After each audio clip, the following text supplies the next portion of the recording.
is a presentation of WGN Sports.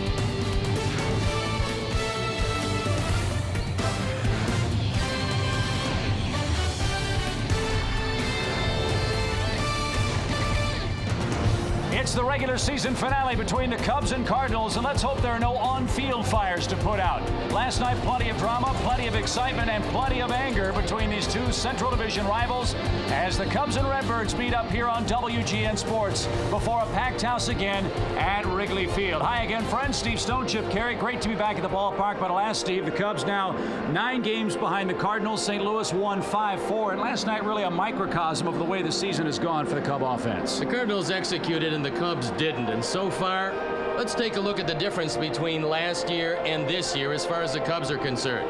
One-run games, you can see that they were substantially better last year. That's a huge difference. Runners on third with less than 2 outs, another difference. Runners in scoring position. That's one of the reasons why the Cubs are 9 out, but just 2 back in the wild card. So let's look at last night. Yeah, it's one thing to talk about the numbers, but some glaring examples of what took place. The Cubs missed a rundown opportunity. 2 Cardinals hung up, didn't get either one of them in the first inning. Then this has been a real problem, Stoney. Runners at third with less than 2 outs driving in that critical run. Moises Alou takes a call third after Sammy fails to get Corey Patterson home, and we're on to the 6th inning, where Ramirez pulls up with a double, and a great piece of hitting by Michael Barrett goes to waste. Sanders makes a decent but not great throw, and Ramirez, just back from a leg injury, is cut down at the plate. The Cubs come up empty in that inning, and unfortunately, it was too little too late. The ball gets away. This became a pretty big play. Then Renteria laid down a bunt, and Scott Rowland hit a 2-run homer. Now, Moises came up with a home run, but once again, it translated into a 1-1 loss. The Cubs, 8 of them, and they're 2-6 against the Cardinals in 1-run games. Quickly, as Glendon Rush and Matt Morris get set, do you expect any retribution from St. Louis in the season wrap-up today? I don't early, and hopefully for the Cubs, the top of the lineup can do it, because both Walker and Patterson have good numbers against Morris. Right now, the Cardinals know that they've done what they came here to do, at least split this series at the very worst. The best the Cubs can do is end this one 8 back. The wild card is starting to look a little better. They've got to play better than they did last night to get that done, however, and hopefully that'll be the case. Let's enjoy our national anthem before the finale between the Cubs and Cardinals here at beautiful Wrigley Field. Oh, say, can you see by the dawn's early light what so proudly we hailed at the twilight's last gleaming, whose broad stripes and bright stars through the perilous fight o'er the ramparts we watched were so gallantly streaming, and the rocket's red glare, the bombs bursting in air, gave proof through the night that our flag was still there. Oh, say does that star-spangled banner yet wave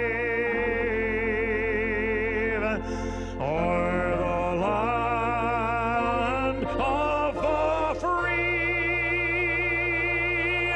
and the home of the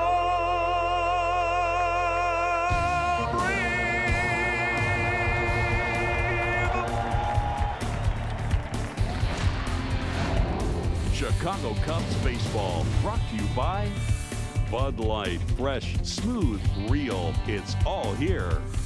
Dodge. You can take life as it comes, or you can grab life by the horns. Dodge. 4,000 CarQuest Auto Parts stores all across North America. The Illinois Lottery. Have a ball with the Illinois Lottery during their 30th anniversary celebration. By Pepsi. It's the Cola. And by Southwest Airlines. Over 2,800 daily nonstops to 60 destinations all across the country.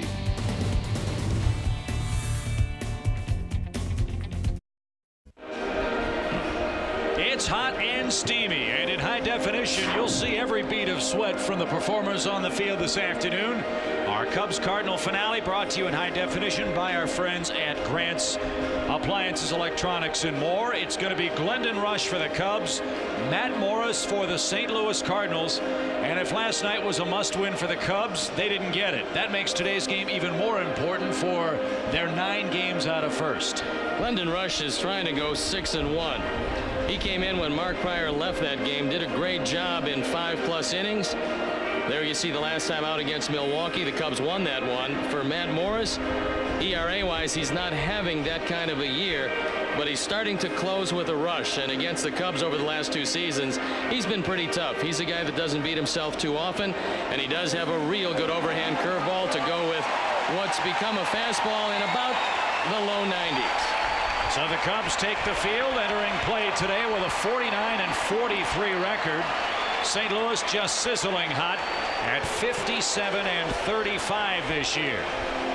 So there's Sammy Sosa, the Cub right fielder. The Cardinal lineup against Glendon Rusch will shape up this way. This is the key guy at the top, Tony Womack. You saw how devastating a leadoff walk late to him was last night. It forced you to pitch to cleanup man Scott Rowland, and he hit a long 2-run home run. Jim Edmonds had a big day as well. He'll be in center field. Reggie Sanders, Mike Matheny, So Taguchi gets the start in left field with the left-handed Glendon Rusch on the mound.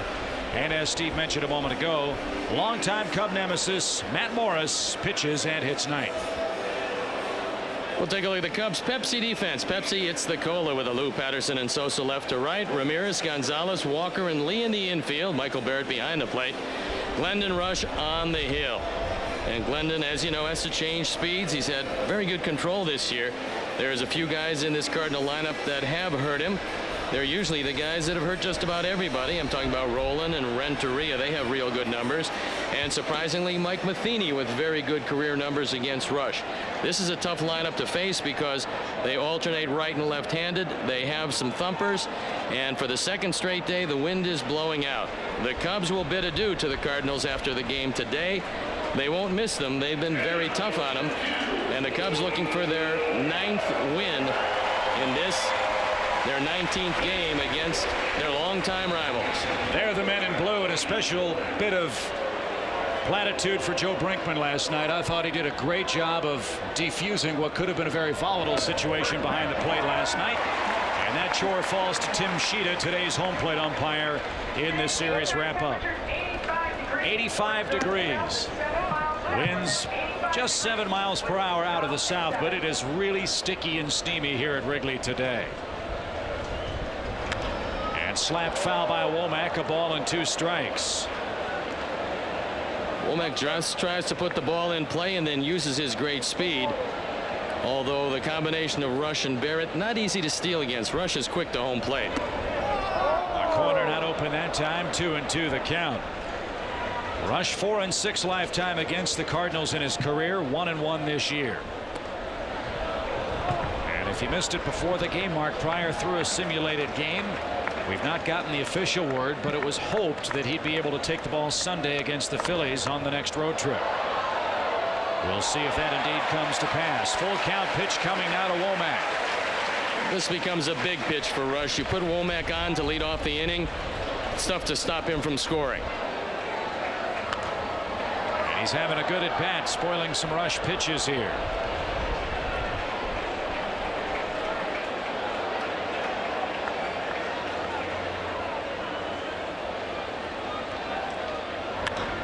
Slapped again, fouled and out of play. 3 balls, 2 strikes. This is reminiscent of the at bat he had in the 8th inning last night against Carlos Zambrano, where he spoiled good pitch after good pitch. Zambrano missed high and away, and he scored ahead of the Rowland home run. And it seems like Groundhog Day. Well, it's not February 2nd, unfortunately. It's July 20th, and Womack took 2 close pitches off the outside portion of the strike zone. That one looked up too. Rusch misses up and away. And Renteria has a world of possibilities. I don't think you're going to straight steal against Rusch because he is so quick. They used this combination in the first inning last night to use the hit and run. Renteria handles the bat real well. He lays down a bunt, and it's a beauty. Barehanded play by Ramirez. And they take the bat out of Renteria's hands, but he lays down a gorgeous sacrifice. And Pujols has the game's first RBI chance. Just the second sacrifice of the year. They usually use a hit and run. Heads up plays by both Michael Barrett and Alex Gonzalez, because they realize with Ramirez making the play, third base is vacated. So the only place for the catcher to go here, for all you young catchers, go to third, go to the unoccupied base, and make sure Womack can't advance. The Cubs did it well that time. They had two guys covering the position. Cubs held Albert Pujols in check last night. In fact, in the 8th inning, we thought we were out of trouble when he struck out for just the 26th time on the season. Alas, though, Scott Rowland hit the home run that followed the Zambrano strikeout of Albert Pujols. Well, you've got first base open. Lifetime Pujols is hitting .323 against Rush. And as good as that is, that's about what Pujols is hitting against everybody over the course of his career, so it isn't anything extraordinary. But he is an extraordinary young hitter. 2 balls, no strikes. That's downstairs very carefully as Rush working here. Rowland waits next. He's on his way to a career RBI season for the Cardinals. It's the major league leader in runs batted in at this moment. 3 balls and a strike. Wind not that much of a factor. We saw last night how lively this park is when it's warm and humid. It'll be equal to that today. Pujols thought that was well off the plate. Full count now, 3-2. I think you have to go with a changeup low and away, and if you miss, you miss. This is a fastball. Catches the outside corner. Good pitch. Good call by Tim Sheeta. And now a tough pitch for Rush. Womack's getting a gigantic lead at second. And the pitch hammered toward left field. Alou on his horse. That's over his head and off the ivy. Womack scores easily. Pujols glides into second. A hittable pitch, and he hit it. 66 RBIs. Well, Rush went to the changeup. Barrett wanted it low and away, and Rush missed on the inner portion. And this guy's too good a hitter to miss something that floats on the inside portion. Watch it again. Look at Barrett. He wants it low and away, and look at the pitch. The pitch was up and out over the plate from the Southwest Airlines Plainview camera. We'll take a look at a team that usually is unforgiving with mistakes. That was a mistake. It cost the Cubs the first run of the game. There'll be many more today. A strike at the belt to Scott Rowland, who took a page out of Teddy Roosevelt's playbook. Speak softly and carry a big stick. After all that took place between Zambrano and Edmonds. Edmonds hit a long home run, or I should say Rowland hit a long home run. Edmonds did as well, but it's the Rowland blast in the 8th that decided the game. Leadoff walks are real tough to pitch around against a good hitting team. This Cardinal team is a good hitting baseball team. They're also a fine executing team, and right now they're just as hot as they've been. They've avoided major injury, and it's a team that's showing you every aspect of a well put together ball club. The key ingredient, they've avoided major injury. That one hit Rowland, a breaking ball, no evil intent there. The Cardinal fans are going to hoot and holler about that. Rowland aboard with 1 man out. There's no way in the world you want to hit Scott Rowland. You see where Barrett is. He sets up inside. This one plunked off the upper arm. And now you face Edmonds, who's, if not been a one-man gang, he has been close to it against the Cubs this year. Chip, you're talking about how many home runs he's hit against the Cub team in 2004. 22 in total, 8 against the Cubs. That's simply astounding. Well, it's 8 in 18 games. And the Cubs have tried a whole lot of things. What works is fastballs up and away out of the zone because he has an uppercut swing. But he has a wide open stance and good plate coverage on just about everything else. That catches the outside corner. No balls and a strike to Edmonds, who kills left-handed pitching, by the way. He's hitting over 300 against southpaw pitchers. But he hasn't had a good run at it against Rush. Rush has held him down by and large. He goes sidearm, and Edmonds is down 2 strikes, 0-2. You mentioned this Cardinal team and the thoughtfulness with which it was put together. They can beat you defensively. They can outpitch you in their bullpen. Their starting pitching has been remarkably good, better than a lot of people thought it would be. They have excellent speed, they have tremendous power, and they have left-right balance from the batter's box. Well, two of the four things you really need show up every day, and that's speed and defense. Pitching and hitting come and go. Edmonds will go to the bench. Rush strikes him out. Big second out. And now Reggie Sanders will hit. Big pitch by Rush, and he's done what he's done career-wise against Edmonds. He just nullifies him by getting ahead, throwing that fastball out of the zone. Edmonds down on strikes. And Reggie Sanders has been a pretty good hitter most of this year. A good but not great hitter against Rush, but he has hit a couple of home runs against him. Sanders made the rainbow throw from right to nab Ramirez last night. He also had a hit in 4 tries for the Cardinals. He's played pretty well for this St. Louis team, who gave him a multi-year deal for the first time in a real long time. He had 7 consecutive one-year contracts. Teams wanting Reggie to prove that he could stay healthy. Because when he is healthy, he's a destructive force. Still a very good base runner at his advanced age. And tremendous power. Out of play, count evens, a ball and a strike. We don't mean to describe him as the ancient mariner, but he's been around a long time. He's been with a lot of different teams, and by and large performed well whenever he's gotten the opportunity and whenever he's been able to stay healthy. And it is a half full, half empty glass proposition. Either a lot of people don't want you or a lot of people do. The Cardinals did, and they'll have him the rest of this year and next. As long as the checks keep coming in with your name on them, somebody wants you. 1 ball, 1 strike to Sanders, and Cubs appeal, don't get the call. 2 balls and a strike.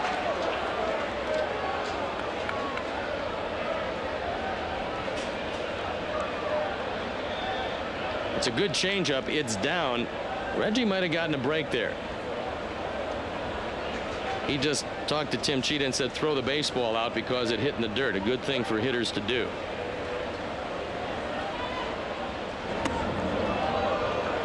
Three and 1 with the catcher Mike Matheny waiting next.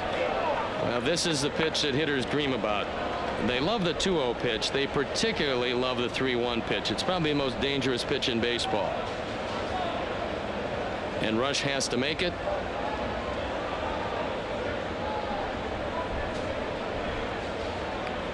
One nothing St. Louis. Womack, a leadoff walk, scored on a Pujols double.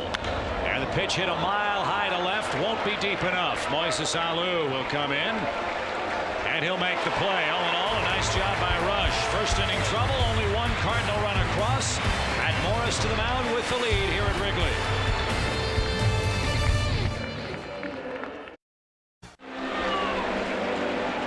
Nothing St. Louis. Here's a look at the Cubs starting lineup, brought to you by Pepsi. Pepsi, it's the cola. Todd Walker, Corey Patterson, 2 left-handed bats start the attack, with Sammy Sosa hitting third. Moises Alou, Derek Lee, and Aramis Ramirez in the middle of the order, with Michael Barrett, Alex Gonzalez back for his 2nd game off the disabled list, and Glendon Rush hits 9th. Take a look at the Cardinal defense. Taguchi, Edmonds, and Sanders left to right, with Roland, Renteria, both Gold Glove winners. Womack, Pujols in the infield. Matheny, another Gold Glove winner, along with Edmonds behind the plate. Matt Morris on the hill. Morris, equal opportunity between right and left-handers. Left-handers hitting .258, right-handers .253. And the 2 guys at the top, Walker and Patterson, have hurt Morris over the course of his career. It's not the same Matt Morris as a couple of years ago, but as you know, when he gets that big curveball over, he can be real tough. And Morris 10-6 on the year, has won his last 3 decisions. 0-2 to Todd Walker. There's a real good baseball man that came to town. His name is Bill LaJoy, who works now for the Boston Red Sox, a longtime general manager. And he talked about one thing when he talked to his pitchers. They would always ask him in contract negotiations, you want to talk about ERA? He'd say no. How about hits per inning? No. Strikeouts? Strikeouts? No. How about few walks? No. What do you want to talk about? So the only thing I care about, wins. Win games. I don't care what your ERA is. I don't care how many hits you give up. I don't care how many people you walk. We pay off in this game on wins. When you win games, you get paid. When you don't get paid. It's a very simple concept. Matt Morris this year, even though the ERA is up higher than it's been, still 10-6. 1 ball, 2 strikes. And Morris is going to get paid at the end of the season. He's a free agent. Well, he's always been a #1 caliber starter. And a pretty good one. Is his stuff as good as it once was? Probably not. But he certainly knows how to pitch. There's not a lot of these guys around. Good at bat by Walker. He spoiled a couple of Morris deliveries. Well, he's doing just what Womack did. He's fighting off some tough pitches as Morris tries to get inside on him. And the more pitches you do that, the better your chances of getting one that gets too much of the plate. We're going to see a curveball. Let's see if Morris throws it where he wants to. Wind freshening up, blowing straight out. And he got it where he wanted. Strikeout #1 for Morris. There is that breaking ball. Walker is retired in front of Corey Patterson. Watching Morris, when he establishes that he's going to get this one over early, normally you have some problems. Good curveball has Walker well out in front. Morris has given up the 24 home runs. Chip told you that occasionally that curveball will hang or he'll get a fastball up. But he's looking for win number 11. That was what everybody was wondering about. There's the warning from Shida. It was Edmonds, their center fielder. Corey Patterson, our center fielder. That one behind Corey. And whatever message needed to be sent has been delivered, and there'll be no more of that today. Well, the break for the Cubs, and for Corey, he doesn't get hit. The message sent and received. And I do believe that that probably will be it. And the fact is, he picked the one guy in this lineup that's roasted him over the last few years. However, were I Carlos Zambrano, I'd think about next season. Well, we'll have to see what happens. Tony might be in another place. Line drive to right. And that's out of play. You're right. Edgar Renteria and La Russa potential free agents too. Yeah, I mean, it's a game that usually polices itself particularly well. Tim Shida didn't hesitate. Sometimes what we'll see is umpires give a warning before the game. This time Shida warned him quickly. And what that does mean is that not only the pitcher but the manager is ejected if, in the opinion of Tim Shida, and it doesn't have to be hit batsman, if in the opinion of Tim Shida the pitcher was throwing at the hitter, either side, pitcher and the manager are ejected. I'm not thinking it's going to happen. 2-2 count. Did Corey go? He did. Check swing, strikeout, 2 down. We were talking on the way to the ballpark today about your former manager Earl Weaver. Yes, the Cubs are 9 games behind the Cardinals. They still have postseason aspirations. I would think the last team either manager wants is a beanball war. In this, the final game head-to-head. Well, I know every manager has a different philosophy. Earl Weaver, a Hall of Famer and one of the greatest, felt he never wanted to get in a beanball war. Sammy pulled his hands in, drives it to left. So Takuchi takes over. And it's 3 up, 3 down in the Cubs half of the first inning. We'll elaborate on that more as the Cardinals lead the Cubs 1-0 heading to our second.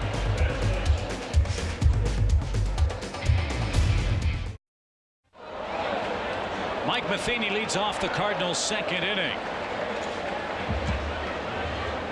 And I was happy to see the inning end with Sanders last inning because Matheny has hit very well against Rush. 9 career hits and 24 at bats. And before this second inning began, nice job of umpiring by Tim Shida to go out to Glendon Rush. Remember, warnings were issued to both benches after Matt Morris threw behind Corey Patterson. And there's Tim Shida, I think, reminding him, you can throw inside. If I think you're throwing at him, you're gone. Cubs need innings out of Rush today. Off the plate, ball 2, 2 balls, 2 strikes. Cubs' next off day will not come until August the 2nd, and that'll be a travel day as we head to Colorado and then to San Francisco.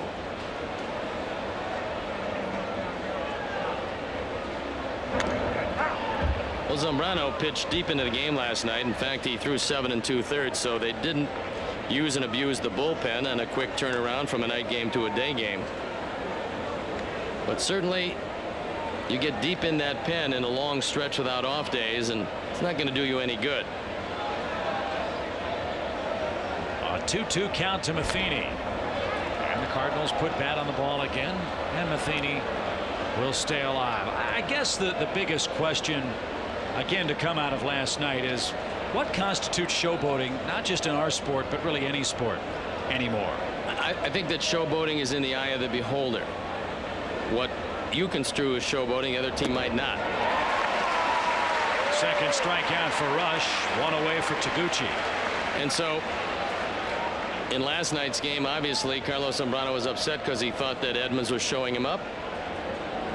And on the other side of the coin, they felt maybe Zambrano had a little too many gestures on the mound. And again, depends on what color you're wearing, what team you're playing for, as to showboating. Carlos is very emotional. We know that. But I'm not sure if the Cardinals view that as a reason for all the histrionics. And so, you know, again, showboating is interpreted best by the guys who are in the dugout. This is a tough game. The game has a tendency to police itself. Taguchi drives that down the right field line and out of play, and the count evens at a ball and a strike. I guess what makes it even more difficult to discern is because the nature of the sport being what it is and the role that television plays, the highlight shows probably show that stuff perhaps more than they should. Well, you see, certainly with all the cameras, and at WGN we have a whole lot of them all around the stadium, and the replay machines, and there's a whole lot of those. You see just about every nuance of what's going on. You get a real feel of what it's like to be at the ballpark.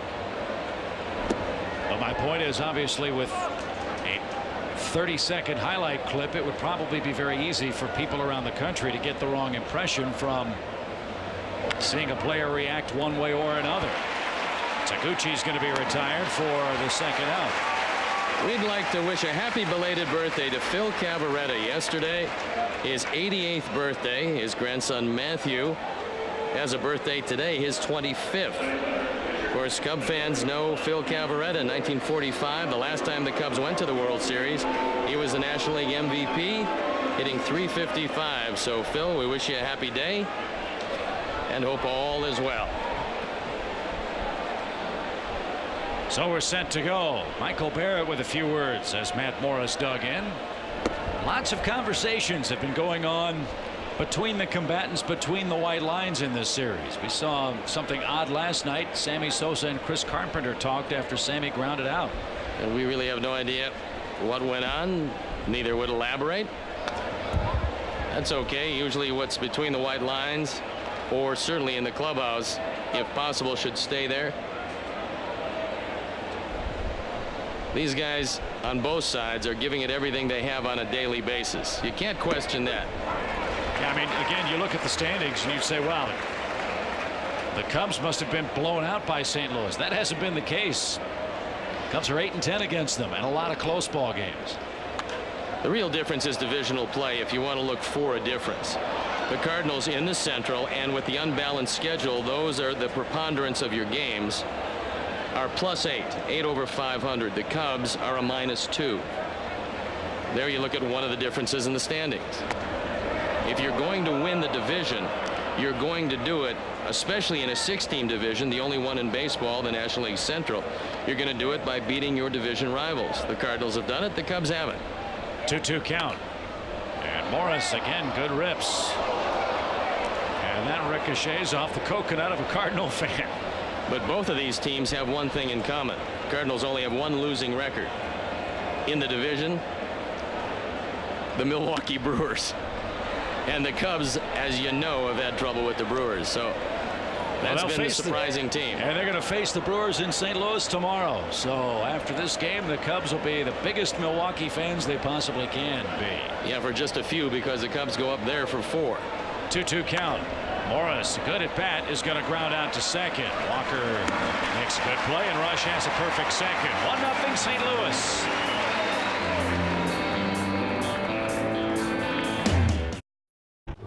I think he needs to handle his own club, leave my club alone. You know, so that's his opinion. That's his opinion. But I don't tell him how to handle his club. Is it offensive to you to have another manager tell you that? No, because I know how Tony is. And Dusty Baker being asked about some of Tony La Russa's comments in the paper about Dusty needing to have more of control over his players, and that's just part of the game within the game. These are two very proud, very driven, very successful major league managers who know the stakes at stake for their respective clubs, whom very well could be meeting again in postseason play if the Cubs have a good second half. Well, Dusty pretty much said it all, and that is what happens is you get to manage your team, the other guy gets to manage his team. Don't think that there isn't a great rivalry not only among these two teams, but these two managers, and that rivalry transcends just the Cubs and Cardinals. Remember, there was a big rivalry with Dusty and the Giants and Tony and the Cardinals, so there's a little carryover from that. Both these guys have been around forever. Moises Alou has been around a long time as well, and he's hit Morris pretty well. 1 ball, no strikes to the Cub left fielder who drove in 3 runs last night. Good to see his bat perking up a bit. He really had been struggling in June and the first week or so of this month of July. Well, this is when Morris gives up many of the home runs, when he falls behind and gets a little careless with a fastball out over the plate. Moises as far back in the right-hand batter's box as you can possibly be. I mean, just the front tip of that right shoe touching what's left of the chalk outline of the right-hand box. It's with Southwest Airlines Plainview camera.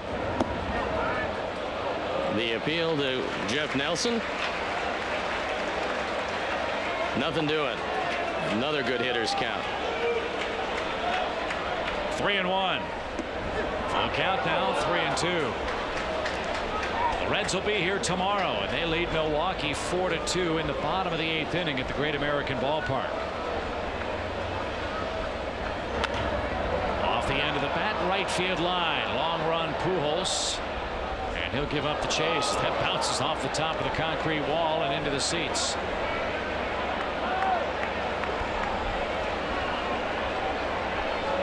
Much better chance of rain tomorrow. It looks like it will hold off through the day, but the wind is freshening up and blowing straight out over the center field wall. It's a day when you're not going to be able to make too many mistakes in the strike zone. 3-2. And that's out of play, foul over at third. Moises had a big night last night. And with the bases loaded, he fisted a base hit that drove in 2 runs that tied the game at the time. Leadoff walk. That'll bring up Derek Lee. Derek's hit the Cardinals well this year, over a .430 batting average. He had a hit in last night's game.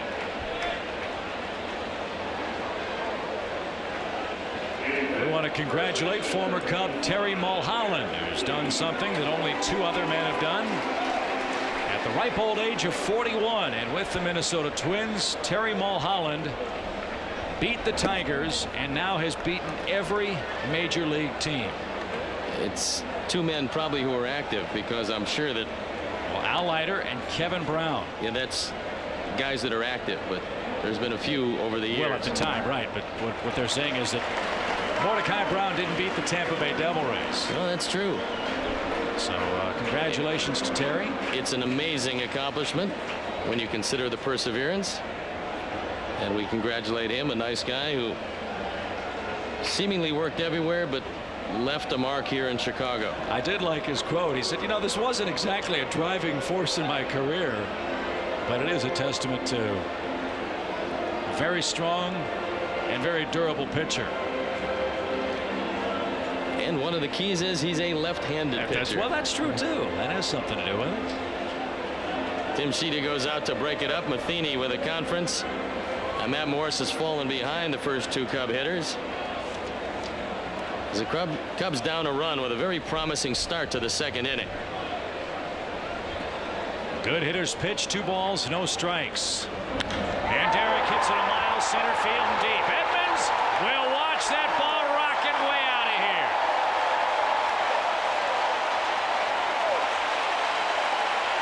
We told you Morris gives up home runs. Steve told you they come when he falls behind. A 2-0 rainbow into the bushes in center, and the Cubs lead 2-1. This game is going to be a high-scoring affair. It's too lively a day, and 2-0, 3-1 pitches seemingly go forever. Home run number 15. Derek has driven in 54. Ramirez shoots that ball toward right. Reggie Sanders can't get it. It's off the base of the wall. Aramis in at second. Still nobody out. And some thunder here in the Cubs second has this Wrigley Field crowd roaring.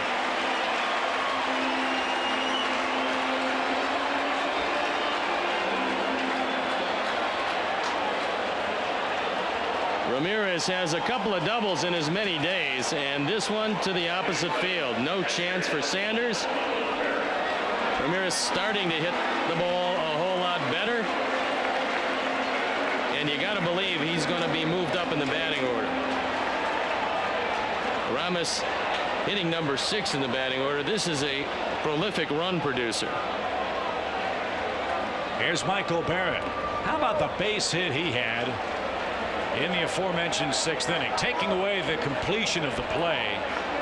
The job he did to put the bat on the ball against Carpenter was simply remarkable. Well, what he did do was make sure he hit it to the right side. It turned into a base hit, but he wanted to at least advance Ramirez to third. It worked out real well with nobody out. You get a similar situation because Glendon Rush is a good hitter. If Glendon Rush couldn't hit, you'd say to Barrett to swing away, drive the ball if you can. In this situation, you want him to, at the very least, move Ramirez to third. Driven right field deep. Sanders going back. Track. Wall. Gone.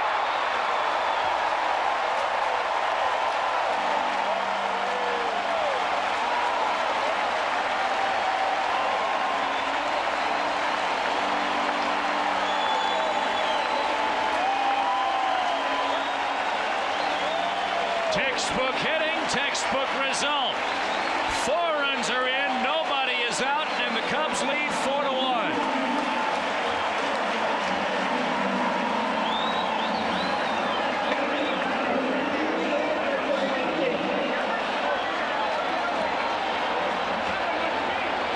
Here's Alex Gonzalez. He has a mighty cut. No balls and a strike. Walk, homer, double homer. Morris has given up 26 of them this year.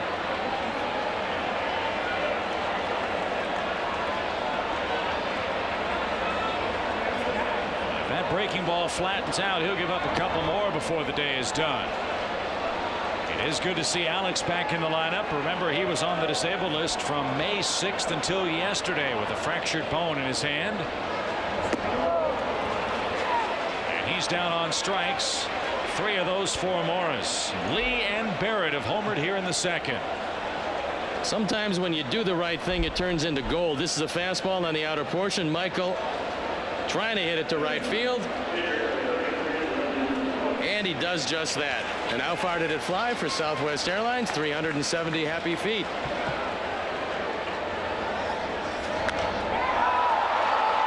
Rush shoots that ball deep left. That one high off the wall. Edmonds with a real good throw holds Rush to a long single. Boy, the Cubs are absolutely crushing Matt Morris here in this second inning. Well, Glendon Rush was thinking about too, but it's a very hot, very humid day. And Edmond plays the carom well. He waits for it to come to him. And even though the throw gets away, Rush is not going to get adventuresome on the base paths. bench getting a measure of revenge against his Cardinal team. A very happy bunch. Matt Morris getting tattooed here in the second.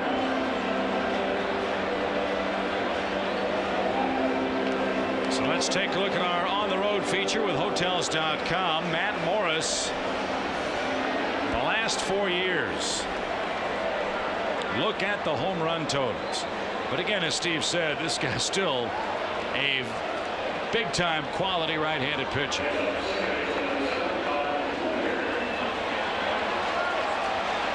Tom Walker struck out to open the Cubs offense in the first inning.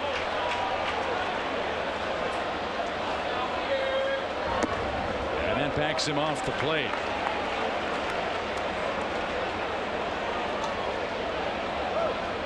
The crowd's buzzing. So are the Wasps. There's a few of them around here.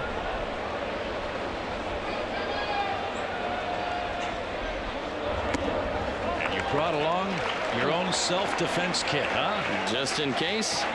Along with the Bat Boy and Bat Girl, you stop at Walgreens and get yourself some Raid Wasp Killer. Now, do you I can't remember. Do you travel with the Wasp spray, or is that just a home-only accoutrement? I might add that. I've got everything else in the briefcase. I might add one of those.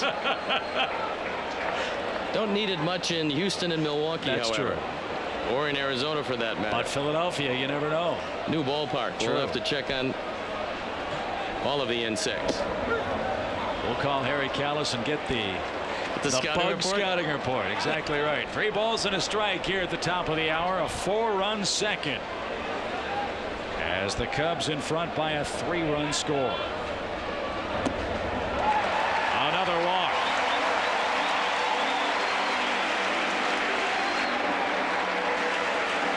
Tony La Russa is going to get that bullpen going, and let's look at our Walgreens celebrity bat kids. 12-year-old Nicole Hellman from Oak Forest, Illinois, and Michael Vaya, 8 years old, from Bloomington, Illinois. They're having a great time at Wrigley thanks to Walgreens, the pharmacy of the Cubs and the official pharmacy of Steve Stone. Cal Eldred is starting to loosen in the pen. High pop by Patterson, out of play for a strike. Now, if you missed it earlier, it was a pitch behind Patterson in the first inning that precipitated warnings to both benches, both managers, and Corey's always had good numbers against Morris. This is when you can get a little measure of payback. Oh, foul past first. He missed a double by an eyelash. 0-2 the count to Corey Patterson, who tried to check his swing. The Cubs have gotten to their magic number, that number 4. They score 4 or more runs. This team's 33 games over 500. And except for last night, it's worked out very well this year. The problem is 39 times this year they've been under 4 and haven't fared nearly as well. The 0-2 pitch to Patterson. Breaking ball, hammered center field. Edmonds on the run, turns the wrong way, over his head, can't get it. 1 run is in. Todd Walker gets the green light. He's going to score. 6 are in the second inning. Well, there's the way you get back at a brushback pitch. You just step up and double home 2 the next time. 39 driven home for Patterson. He drills this ball over the head of Edmonds. That's from our scoreboard camera. Edmonds makes a swipe at it, can't get to it. And the baseballs are exploding here at Wrigley Field today. An 0-2 mistake by Morris, and it went a long way.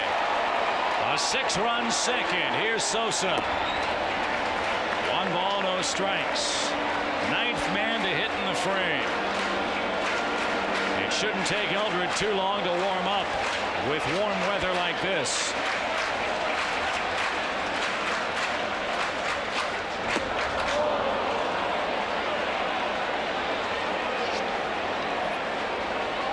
I just assume Morris stay around for a while because his stuff is a little short here today. And with the conditions, it's a bad day to have a bad day. Right there for Tim Shida. 1 ball, 2 strikes. Look at Morris's shirt. Wow. Well, even though Matheny wanted it in, this one caught the corner.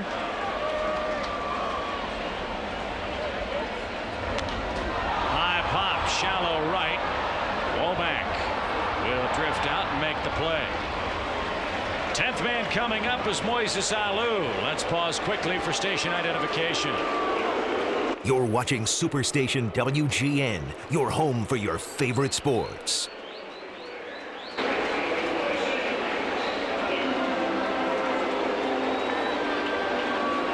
Chip and Stoney from Wrigley Field in Chicago. The Cubs exacting some revenge over the Cardinals in Game 2 today. But a very lively park and a long way to go. 6-1 your score. And Moises started all this with a leadoff walk. He had the patience on a 3-2 breaking ball down. And then the barrage.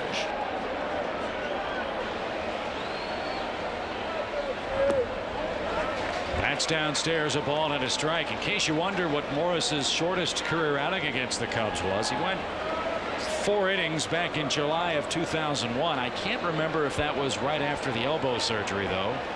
But he did pitch out of the bullpen for them for a while. But I'd be surprised if he's around 4 innings today, the way the Cubs have tattooed him this afternoon.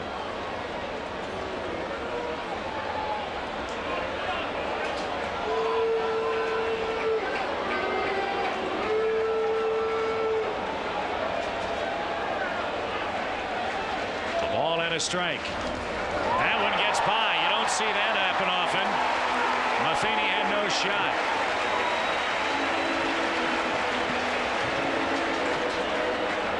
Matt Morris just his second wild pitch.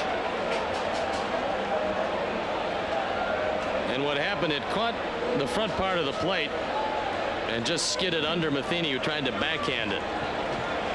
Matheny with a 244 game errorless streak entering play today. Alou ahead 3-1.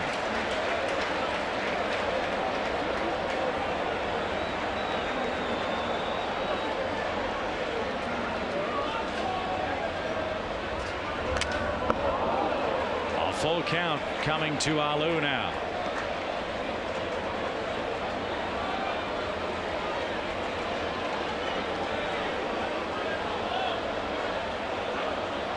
Like Matheny getting one off the mask. That'll wake you up. Looper into center field. Base hit.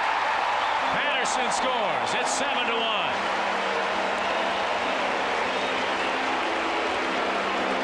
The Cubs are finding all the holes in Morris's game today, and I would presume that would be enough for Tony La Russa.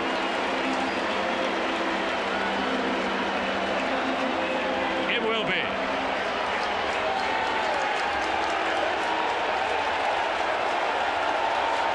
Shortest ever outing for Matt Morris against the Cubs. The Cubs tattoo him. 7 runs, 6 hits in the second inning, and they're not done yet.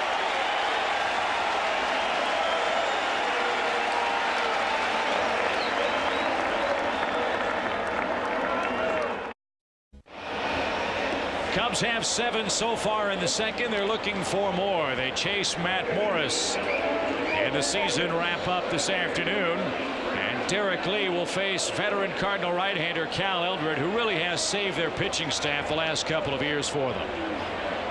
He's on for the 29th time. The ERA just under 5 with a 1-0 record. And Tony La Russa needs some innings out of him today.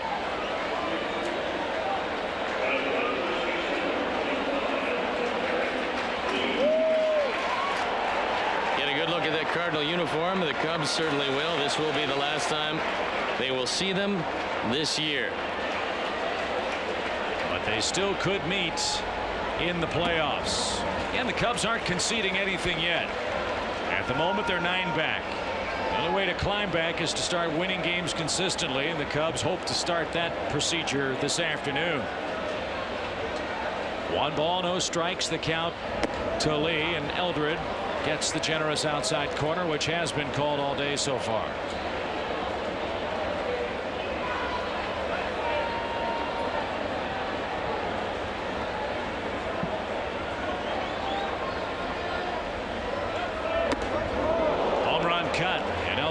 past him with a 92-mile-an-hour pitch.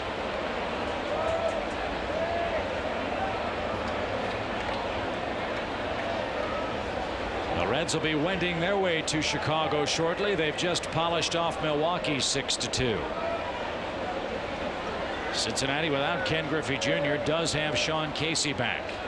And Adam Dunn's been hitting tape measure home runs for them. And Willie Mo Pena has been erupting. He had 3 hits and a home run yesterday.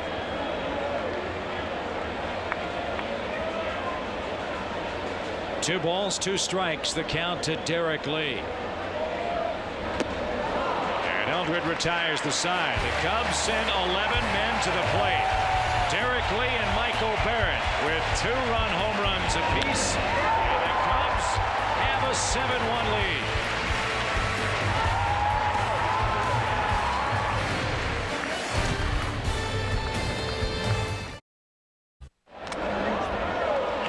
Well, Steve, Glendon Rush with a luxury not afforded many Cub pitchers of late. He has a 6-run lead after 2 innings of play.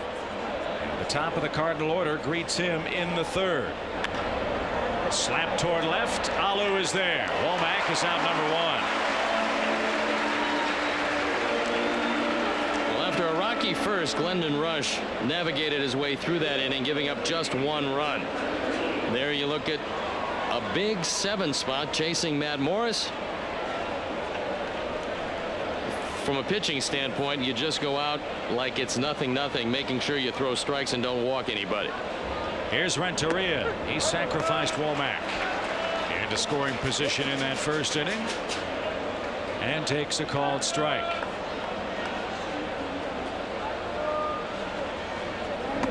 Cardinals would like to try to re-sign Edgar Renteria at season's end. He is a prospective free agent, as is Matt Morris. I would think from a playing standpoint, this would be their #1 priority. This is still a relatively young middle infielder who's always been a good clutch hitter. This year, not quite the run producer he's been in years past. He drove in 100 last year, where he hit .330. Catches the corner.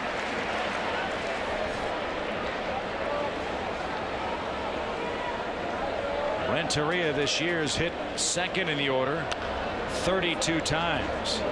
Roughly a 1/3 of the time for the Cardinal team, so not nearly as many RBI chances for them. But he fills the bill wherever he plays exceptionally well. We talked yesterday about Dusty Baker using just a plethora of folks in different spots in the batting order. And all managers would love to use a set lineup. The Cardinals have something resembling that. The Cubs to this point haven't, so they've had to mix and match. For example, the Cubs have used 7 different leadoff men and 12 different players to hit in the #2 spot at least 1 time this year. Jose Macias has hit 1st and 2nd and a number of places for the Cubs. Cardinals have used 6 leadoff men and 5 men to hit 2nd. And Renteria didn't like Tim Sheeta's strike zone, but it's getting hot here in late July. 2 outs. 7 up, 7 down for Glendon Rush. Glendon drops that breaking ball over the outside corner. Renteria wasn't very happy with that one. High fly ball right center field by Pujols. Will the ballpark hold it? The answer no. Pujols is 2 for 2. 25 homers, 67 driven in. And it's a 7-2 game. That's why this lead is not safe today. Well, we promised you a couple things when the game started. One was a high-scoring game to a very lively ballpark. So the Cubs are not going to sit on this lead. They're going to continue to pound away, as are these Redbirds. So 11 straight games for the Cardinals hitting a home run. They've pounded 19 during that stretch. And a strike called to Scott Rowland, who was hit on the arm by a breaking ball in the 1st inning. Turned out to be pretty sound strategy. If you don't think you can get him out with runners aboard, send him on his way to 1st. 0-2.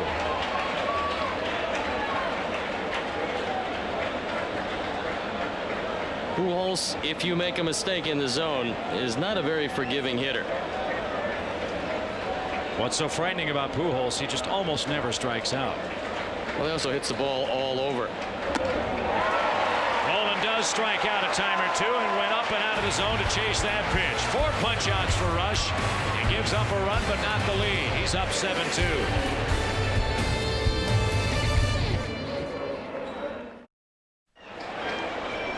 Whether you're on the road for business or pleasure, don't miss a minute of the action. Take your favorite team on the road and watch live games from your computer. Sign up for MLB.tv at Cubs.com, where baseball is always on. Don't want to sit on 7. Cubs have a 5-run lead with Ramirez, Barrett, and Gonzalez coming up now against Cal Eldred. And with Ramirez back in the lineup, the Cubs are going to score a whole lot these last 69 or so games. There's another shot, deep left field, belted and gone. Ramirez 2 for 2. That young man can flat out hit. He showed it up until he got hurt, and he's shown it since he's come back. Might just have found themselves a third baseman for a long time. He's going to drive in runs for many years in this league. That's home run number 16. He's driven in 57. And he still has the team lead despite missing 2.5 weeks. So the Cubs get the Pujols run right back. It's now an 8-2 game. Here's Barrett trying to hit the ball to the right side last time, and it turned to gold for him. A 2-run homer. 0-2.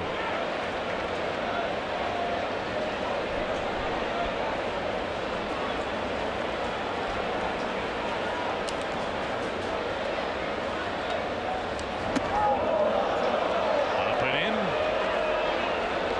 Trying to make that outside corner look a little less inviting. Well, Michael Barrett's had a real sound year. In fact, it's turning into a very impressive year. He had a feature in the USA Today newspaper yesterday on the young hot-hitting catchers in baseball, and inexplicably Michael Barrett's name wasn't listed. I think he's had a sensational first season here in Chicago. Well, if you consider how many games he's played, how many places he's hit in the order, and run production, he'd have to be listed. Well, how about handling a very difficult staff to catch? Well, this is that. Just about every one of these guys throws hard with a whole lot of movement. Checked his swing and fouled it off. When you look at what Michael Barrett or any catcher goes through, it gives you some idea about the accomplishment of Pudge Rodriguez in the American League. The fact that he has a chance to lead the league in hitting, taking foul balls, the heat, a pennant race, and all the other things catchers have to go through, and still hit on a daily basis. Yeah, you don't get any time off at all. And one of the things you have to realize is their first responsibility is handling the pitching staff and the defense. You have to know every hitter on the other team. Right. You have to know which guys can run, which guys can't. You have to know the intricacies of your pitching staff. That's just on the defensive side of the equation. On top of that, they ask you to be a good offensive player. Back up the middle. Renteria gets a convenient hop. I don't think Eldred touched that ball. Let's see how it's scored officially. Barrett is retired here in the 3rd inning. Bob Rosenberg flipping the official coin to see if it's going to be 1-6-3. I know you gave him one. That was very kind of you. This one back up the middle. From that angle. And of course, with no sound effects, we can't hear the coin hitting. So we don't know the scoring ruling quite yet. I'll give you 5 guesses as to what denomination the coin was. Well, I mean, I know it was a penny. There's no doubt in my mind. Exactly right. I'll give it a 6-3 until I hear different. Just leave a little room in case Rosie wakes up from his nap and adds a 1 to it. Here's Alex. He struck out his first time up.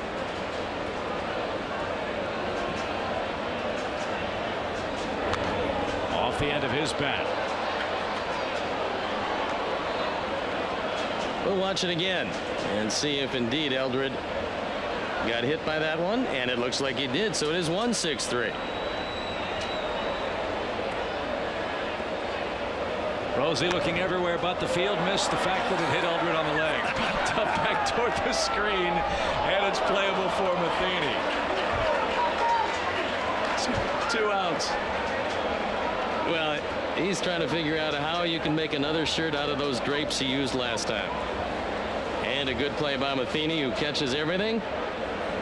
And let's watch the home run by Aramis Ramirez. And how far did it fly for Southwest Airlines? 360 happy feet. Glendon Rush hit a ball high off the vines in left center field, his first time up. Where would the Cubs be without this guy? Glendon can hit also, but his pitching is what's been special this year. Well struck ball towards second, and Eldred restores some order, but not before Ramirez unloads with his 16th home run. Cubs have an 8-2 lead after 3 here at a Wrigley Field sauna. Chicago Cubs baseball on WGN, your official summer baseball station, is brought to you by Bud Light. Fresh, smooth, real. It's all here. Bud Light.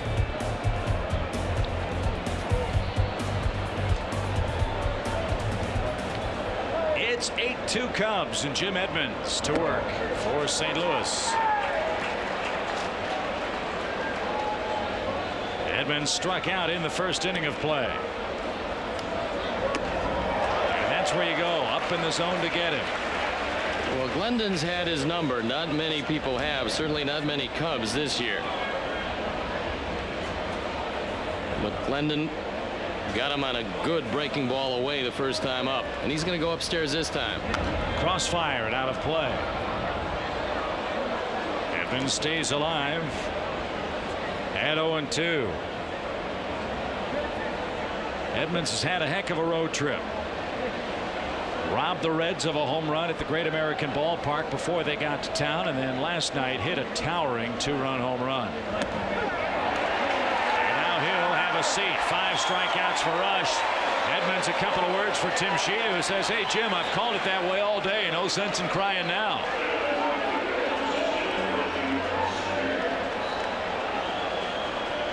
Right on the corner. Edmonds didn't like it. Tim Sheeta probably saying, "Look at my shirt, pal. It's hot out here." And it's 8-2. Have a seat.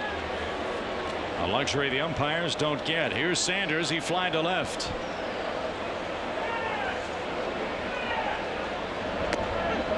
Strike one.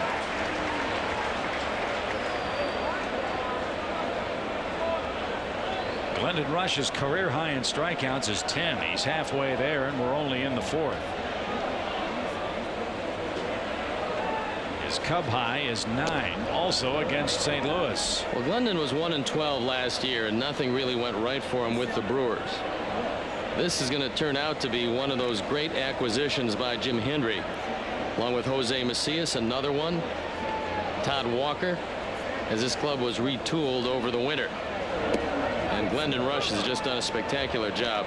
Left-handed starting pitchers, and of course the Cubs didn't know that he was going to do that for them, are like gold in this league or any professional league.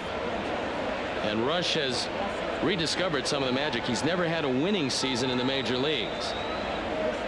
He'll have one this year. Hard hit ball past Ramirez and into left field. Sanders aboard with 1 out. When we talked to Ned Yost, we asked him, were you surprised, disappointed, neither at the fact that Glendon Rush became a Cub? And he said absolutely. Despite a 1-12 record, he felt badly that it didn't work out better for Glendon Rush with the Brew Crew. Well, this is where you'll take a lot of gambles. Maybe 2 and 10 pay off. This one is paying off handsomely for the Cubs. Look at the numbers last year. And this year a complete reversal of fortune. And he certainly has saved the Cubs in a number of ways. Now Mark Pryor in his simulated game threw the ball real well today. He had a smile on his face. He met with the press. And he said anybody can speculate whatever they want to. Nobody knows their body better than I do. Double play ball maybe. Walker knocks it down. He'll settle for one. Sanders to second with 2 out. Whether it's Mark Pryor or anybody else, when a professional player who knows what it's like to go through that long major league season tells you that he's not 100%, you take him at his word and you go from there. If the man happens to be a franchise player, as Mark Pryor is, you're a little extra careful. He's a young man. He said he wasn't 100%. That's what you go with. When he is 100%, he will go out to the mound. And he will tell you. And every pitcher in this game pitches with some sort of pain. It's the degree of pain with which you can pitch with, and as you move along in the game, you find out what you can do, what you can't do. But the one thing you never question is a guy's desire to go onto the field, because they all want to be there. That's how they got here. Hard hit ball toward third. Ramirez dives to his right. A long throw across the diamond, and he got it. What a play by Aramis Ramirez. Leathered larceny from the young Cub third baseman, who's having himself a whale of a day. A great effort over at the hot corner. Retires Taguchi and the Cardinals in the fourth.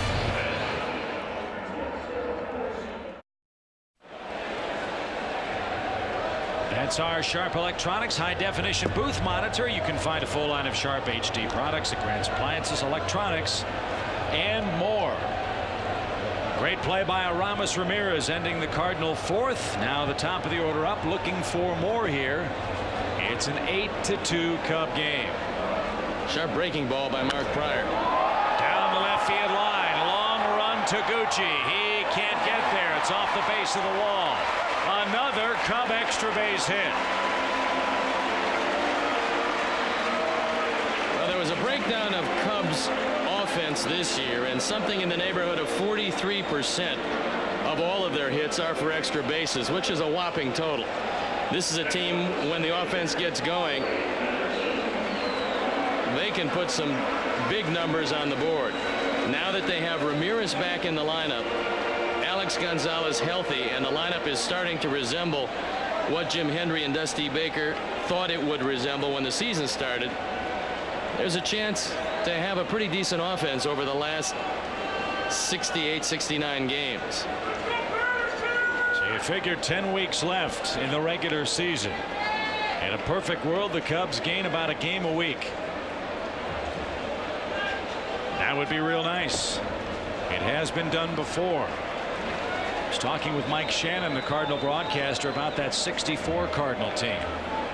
They were 11 out at the end of August, won the National League and won the World Series.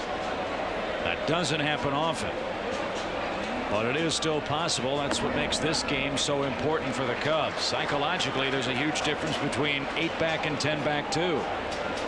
Dusty Baker can tell you firsthand what it's like to have a team that wins 103 games with a huge lead over an adversary and come up short, as the Braves won 104. But we're presupposing that the Cardinals are going to run into a few physical problems. This is a real solid baseball team, and if they stay together, it will be difficult to catch them. And that's not wishing any ill will or any injury as well. The vagaries of the game of baseball dictate that everybody goes through injuries, and the Cardinals have been real healthy. 2 balls, 2 strikes. That's why there's no luck over 162. The best team wins the division, but get in the playoffs and any team can beat any other team. Ask Anaheim and ask the Marlins. And if you have the Cub pitching, and if you do get in the playoffs, short series, you're tough to be content. Tough to contend with that kind of team in a short series. 3-2. Again, the trade deadline 11 days away. And don't underestimate Jim Hendry. As he showed last year, he will not be afraid to pull the trigger if it's a deal that makes sense.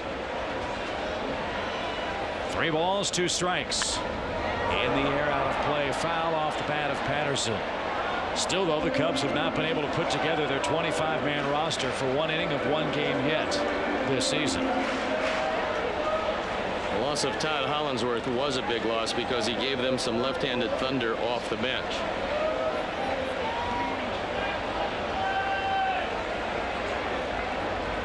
Three balls, 2 strikes. Hammered foul into the Cardinal pen. Scatters the bullpen. and gets Ray King up. Something that's not easy to do. Ray has been very good out of the bullpen this year. And he figures his philosophy: come to the park every day expecting a pitch. Most of the days he's right. Down goes Corey swinging. And there is out number 1 in the 4th. In 1978, Bill Buckner batted .323 for the Cubs. Tomorrow, the first 20,000 fans get a scratch and win card. 100 random winners. We get a Mitchell & Ness Cooperstown Authentic Collection 1978 Bill Buckner road jersey, compliments of Nissan. Fans are encouraged to hold on to their cards for second chance drawings throughout the game. There's no purchase necessary, and for complete rules, visit Cubs.com. 8-2. Cubs have the lead, and Sammy pulls out, swings and misses, and is down a strike. It was an interesting looking road jersey back in 1978. The pale blue, the pinstripes. And we're going to Philadelphia to see the home of Mitchell & Ness. Yeah, we've got to check out their wares. The warehouse of Mr. Capolino and company at Mitchell & Ness. But that has been a wildly popular promotion here at the ballpark here in Chicago. We've had Ron Santos jersey, Mark Pryor, Ryan Sandberg, Ernie Banks. There'll be others to follow. And hopefully, if you're not in Chicago, it'll be coming courtesy of Mitchell & Ness to a ballpark near you. It's such a wonderful way to bring the past alive before your very eyes for the young fans across the country of our great game. Next year it's going to be expanded throughout baseball. You can take that to the bank. Back to the screen, a ball and 2 strikes to Sammy Sosa. Sammy has flied to left and popped to second today.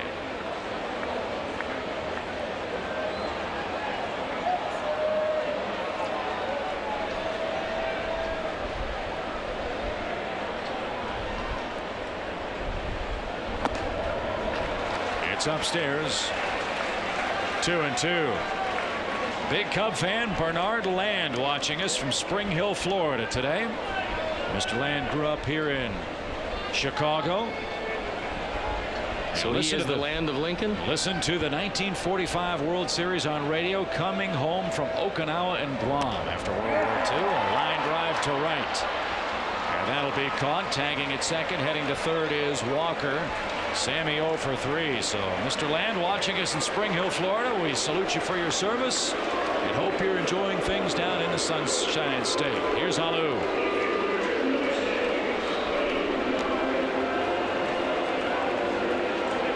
Two at bats for Alou in the second inning. Stoney. He had a pretty good inning. He started the rally with a walk. He scored a run and drove in a run with a base hit. So he's got 55. He's sneaking up on Ramirez for the team lead.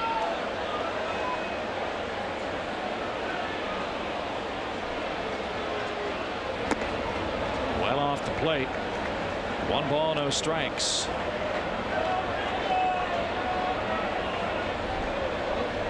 Home half of the 4th inning.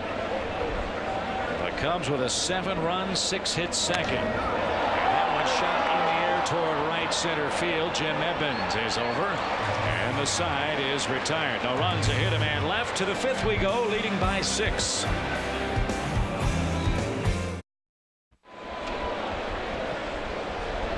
Two after 4. Glendon Rush has thrown exceptionally well again today. A 6-run lead doesn't help either. And he'll have the pitcher Cal Eldred starting things off. And he takes a ball low. 1 ball, no strikes. Cubs are 2 back in the wild card. Tied with the Reds, who are already in the win column. They beat the Brewers today by a 6-2 score. And it's still quite possible that coming back from 9 back could happen for the Cubs. They've got to have a nice long winning streak, and the Cardinals have to start to sputter a bit, something they haven't done the last 6 weeks. 3-1 to the opposing pitcher with a 6-run lead.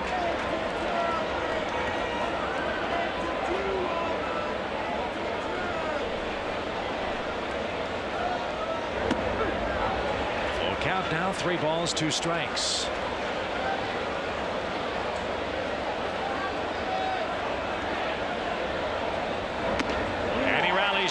care of Eldred. 6 strikeouts for Glendon Rush. Let's tell you what's coming up on WGN. Will and Grace are perfect for each other. Well, almost. They're both looking for Mr. Right. Tune in for a full hour of Will and Grace, weeknights at 6:30 Eastern on Superstation WGN. Tony Womack has walked and scored a run today. He's also lined out to left.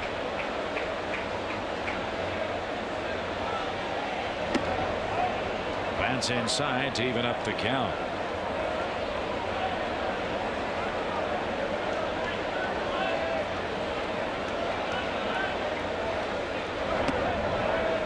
Just 2 more games left on this long homestand, then we're off to Philadelphia. Brief visit with the Phillies, then to Milwaukee for 4, back home against Philadelphia at the end of the month. Then our first road trip of the month of August takes us out west, 3 in Colorado and 3 with the Giants. And that's blooped out of play, foul for a full count. Haven't seen Barry Bonds and the Giants in a while. They're 2.5 games out of first. Well, it's not a bad thing not to see Barry Bonds. Toward third, Ramirez stays down, steps up and throws him out. 2 away. He's had a real good day all around. Well, the play that ended the 4th inning by Ramirez was a highlight reel play as he dove into foul territory and still had enough on the throw to gun down Taguchi and get out of the inning. Renteria has sacrificed and struck out. Giants, by the way, won 6-1 last night. Barry Bonds didn't play. He had a root canal. And Arizona, the worst team in baseball, dropped their 8th straight. And Luis Gonzalez is going to finally succumb and have Tommy John surgery on the ailing elbow. Well, he told us when we saw him early in the year that he was going to have it. It was just a matter of time, and with the team doing what they're doing, you know, 1, they're going to make some trades, and 2, they want Louis healthy for next year. He's going to be there for a while. He's become one of the faces, if not the face of the franchise, along with Randy Johnson. But my gut tells me Louis will be there longer. 1 ball, 2 strikes to Renteria.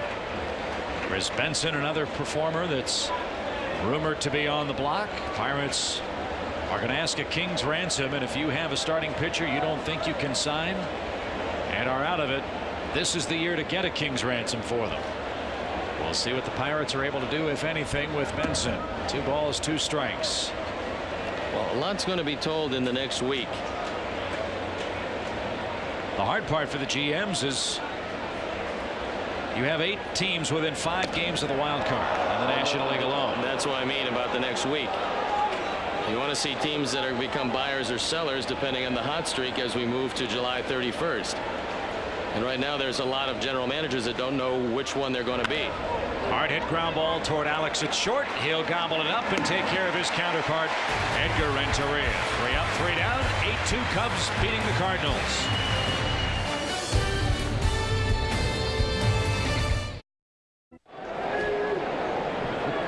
Hot day at Wrigley Field, and the Cubs bats equally as warm as the mercury. Well, it's a real good day to pitch if you're Glendon Rush because you're getting a lot of runs, and a good day to hit if you're the Cubs because you're driving home a lot of runs today. And it's a rare lead for the boys, but they're doing a whole lot of things right offensively. They're hitting the ball out of the ballpark. They're doubling them up, and they knocked Matt Morris out of the game, his shortest stint lifetime against the Cubs. So for Glendon Rush, who's pitching because Mark Pryor couldn't go today, this is a good day to pitch. The 8 runs up there, something the Cubs haven't done a whole lot of recently. Not putting this one in the win column yet. Mentally for the Cubs, this is a game they had to have after all that took place last night, I would think.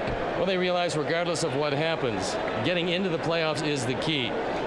And regardless of a division title or a wild card,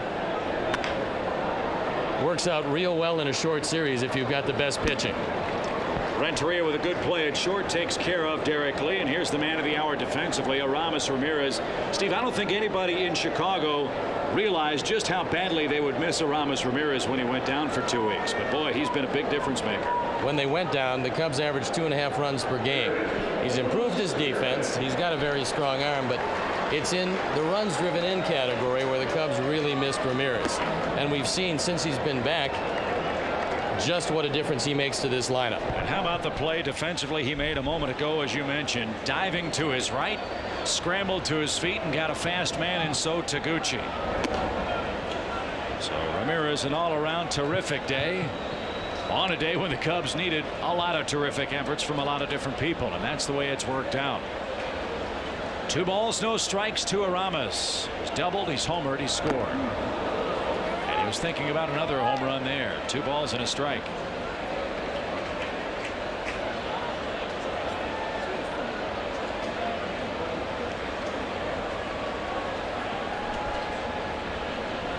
That's the reason that I wear long sleeve shirts, Chippy boy. That's in the dirt. Here's Ramirez in the dirt. What an effort. Taguchi goes down the line. Looks like it could be 2 bases. Ramirez has other ideas and gets it there just ahead of So. Taguchi. Indeed. You know, when the Cardinals play the Mets, you truly could have a so-so matchup. Indeed you could, and probably will. Or have. Jay So and So Taguchi. Ramirez at first on the Eldred walk. That'll bring up Michael Barrett. Michael hit a 2-run homer in that big Cubs second inning.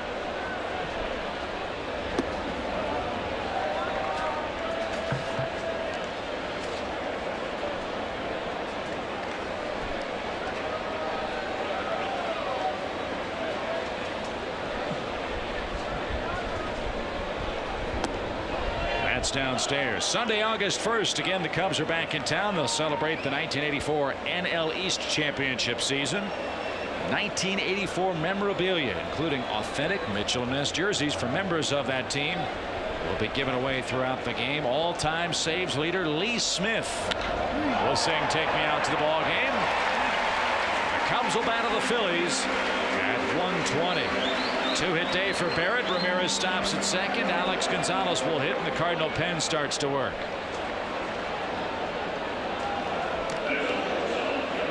Let's wear this entire bullpen out if we can and make it a little easier for the Brew Crew. Steve Klein throwing in the pen. Dave Duncan walking as slowly as he can to the mound. Eldred has gotten him from the second to this point. And Duncan and Tony La Russa would just as soon not make any changes for as long as they can. Tim Sheet is going to come out and break up the conference on the mound. But he will have accomplished what he wants to do, allowing Steve Klein to get loosened up. And now he'll depart. And we'll tell you about our upcoming Cubs-White Sox high-definition baseball schedule. The Reds are here Wednesday and Thursday. Thursday's game here on WGN. The Tigers face the Sox Saturday at 6. Sunday, August 1st, the Phillies and Cubs. WGN reminds you, HDTV available for Cubs and Sox baseball for our Chicagoland viewing audience only. Alex Gonzalez takes a ball. 1 ball, no strikes.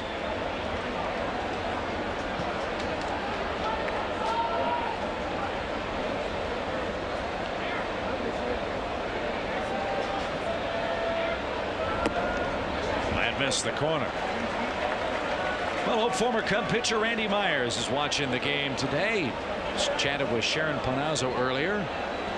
And Randy had some sad news. His friend Russ Tucholsky, watching in the great state of Washington. A loss in his family. His son Russ passed away on Saturday, and we want to extend condolences to the Tucholsky family.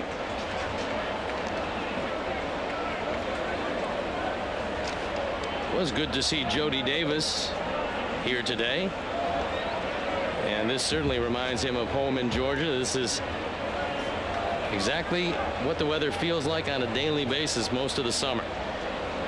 2 balls and a strike. It's now 2-2. Jody will be by for our 7th inning stretch today. In keeping with our 1984 reunion of that Cubs 96 win team. We had Ron Say earlier in the homestand. Jody back. 2-2. And that takes care of Alex. 2 outs, runners first and second. Glendon Rush here in our 5th inning. There are the remembrances of '84. And that will be it for Eldred, as Tony La Russa will bring Steve Klein into the game. So 3 innings for Cal Eldred. He gives up 1 run, at least to this point.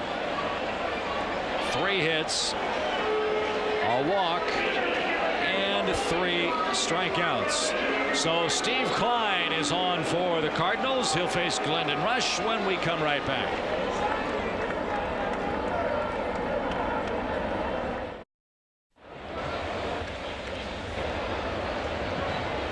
Steve Klein is on to pitch here in the 5th inning, and I'll bet his brother Rick's watching us somewhere in the good old USA.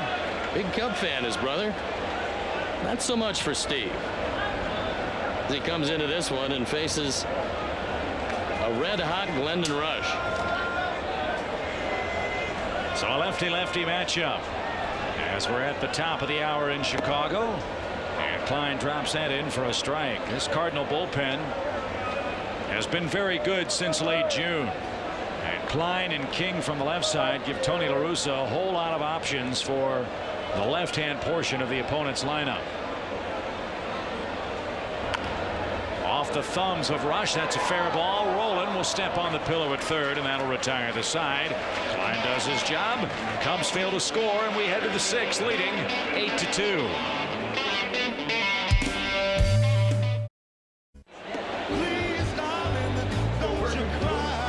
Let's take a look at our Budweiser Game Time fan cam. The Cubs and Cardinals meeting for the final time in the regular season.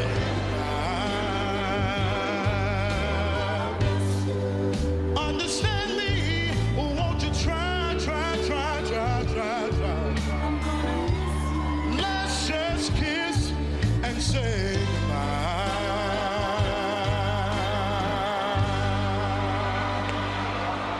Quite honestly, I don't think we're going to miss these guys that much. Well, this guy for sure the Cubs aren't going to miss, and especially today as Pujols has a home run and a double in 2 at-bats.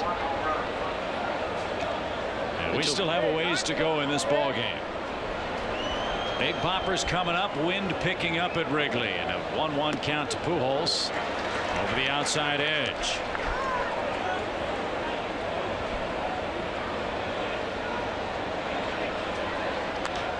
Ripped into the seats over the Cardinal dugout.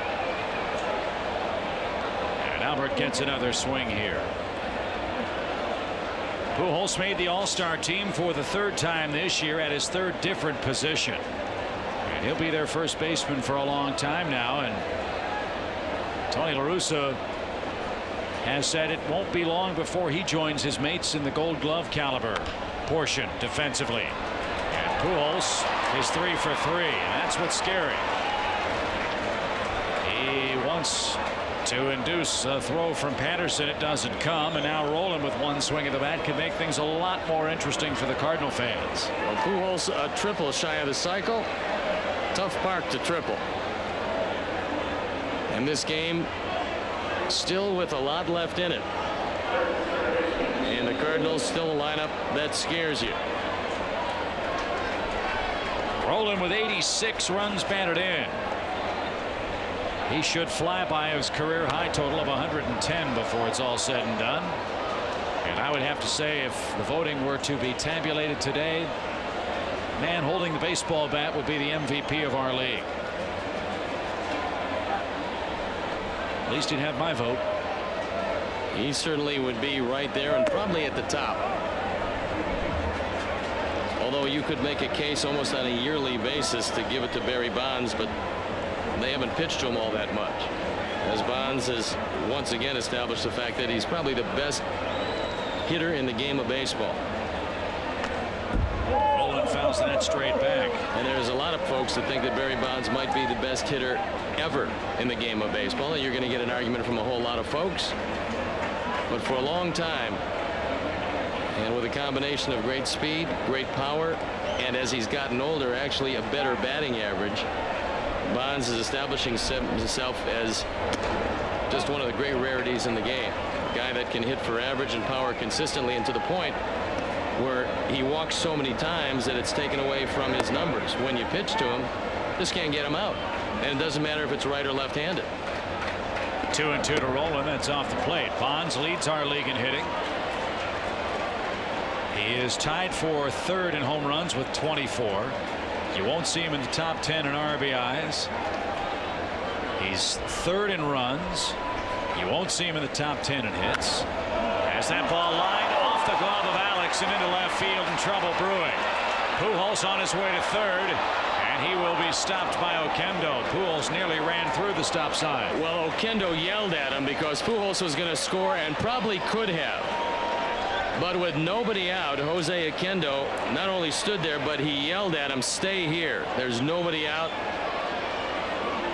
Good piece of base running by Pujols. He did have a shot to score. But why run yourself into a tougher play than perhaps necessary? Well, 2-1, nobody out. He's taking a look at it, and watch Oquendo right there, right in his face, saying stop.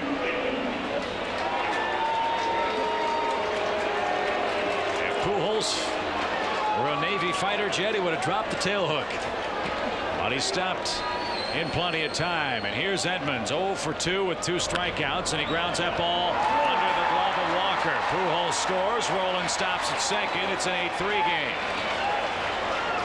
Well, the bullpen up and going, and Francis can't get loosened up in a big enough hurry. Michael Barrett, probably on instructions from Dusty Baker, has gone out to the mound. He wants to kill a little time for Beltran to get loosened up. I told you when the inning started, a long way to go. This game starting to take on shades of that June 23rd game in St. Louis. Cubs led that one 9-5 and couldn't hang on. And that's a game that really has turned the fortunes of these two clubs around. At that point, Cubs trailed the Redbirds by a game. They won that one 10-9. And since then, Cardinals are 16-6. The Cubs are 9-13. And I don't think Dusty wants to fiddle around anymore here. He wants this 6th inning to come to a close. So a very slow, long walk out to the mound to go get Glendon Rush. Well, this walk to the mound gets Francis Beltran probably another 10 pitches. And Dusty's telling Glendon Rush he really appreciates the effort. But Sanders has crushed the ball twice. I don't think he wants to let him face Glendon Rush, and at the 105 pitch mark he'll depart to a thunderous ovation. Rush goes 5 innings plus. 3 runs are in. The 2 men on his responsibility. He's in line for his 6th win in 7 decisions, but the Cub pen has to work overtime against the Cardinals here at home.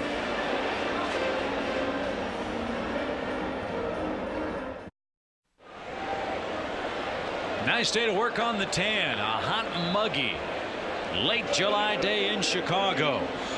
And the Cardinals, with 3 straight 6th inning hits, are right back in this game. It's an 8-3 score, and Reggie Sanders is up against Francis Beltran, who, Steve, has fallen into a real bad habit of allowing that first base runner to reach when he comes into the game. Francis has also given up 8 home runs in 35 innings of work, on for the 34th time. He'd love a ground ball. And but it's been, I think, since the line drive. I mean, I know he's 100% healthy. That's not the issue. But since Tim Salmon hit him in Anaheim, right, it seems that the first man faced for Francis has yielded a walk. And for a late inning reliever, that normally is a death knell. And 20 walks for him in 35 innings of work. Has been somewhat problematic. 1 ball, no strikes, and a hammer job foul into the upper deck. 1 ball, 1 strike to Reggie Sanders. You can throw it by Reggie on the inner portion above the belt. His bat, although a powerful one, Probably is not going to allow him to get around on that good 96-mile-an-hour heat, assuming that it is inside and up. Reggie loves the ball down, and like most hitters, he likes it out over the plate.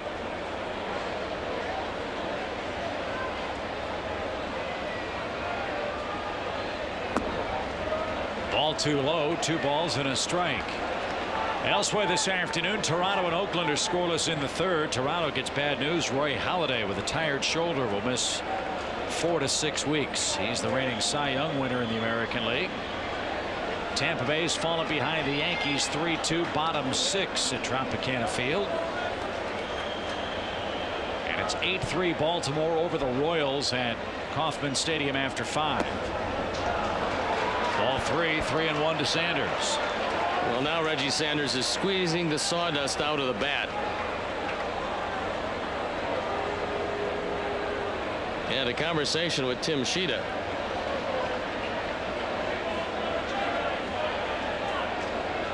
Reggie couldn't believe that it would be 2-2, I don't think. 3 balls, 1 strike. Sanders with the bat waggle, now ready. The pitch. It's full, 3-2. That's the best pitch of the sequence so far. He kept it right on the corner.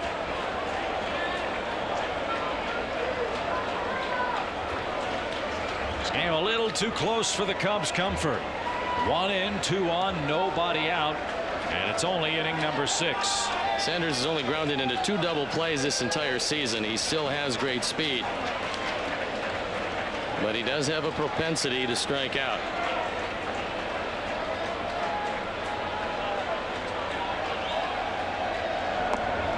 And they're loaded. It's a first batter walk from Beltran, and Matheny hits with the bags full of Cardinals. Bullpen up and going, and it's up and going in a hurry. Looks like Kent Merker throwing into pen as the Cardinals have loaded them up. Their bullpen also starts to work. I don't care how big a lead you have in this or any park against the Cardinals, this is still a very potent offense, and you just can't feel comfortable. Kiki Calero, one of the great names in the game, getting ready. Breaking pitch to Mike Matheny. Well, this is one of the real good men for 2. He's grounded into 7 of them. The Cubs would gladly trade the run for a double play ground ball.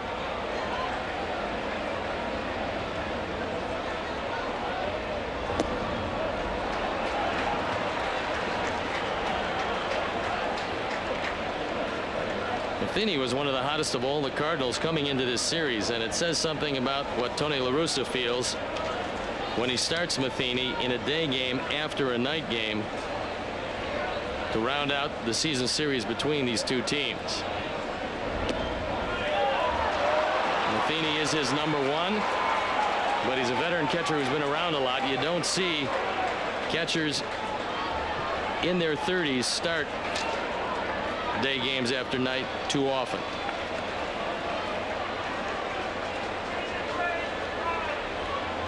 Two balls and a strike. Rolen, Edmonds, Sanders are aboard, and Barrett out for a chat. Another area where I think the Cardinals have been an underappreciated team has been that they don't often beat themselves. They may spot you 4 or 5, sometimes more runs, but then they have enough confidence in their own ability that they can sit back and see if the opponent will beat themselves. And then when you put yourself in a position where that can happen, that's when the fangs come out and they strike. And that is setting itself up as a possibility here in this 6th inning. 3 hits and a walk, a run in, nobody out, and a hitter's count to Matheny.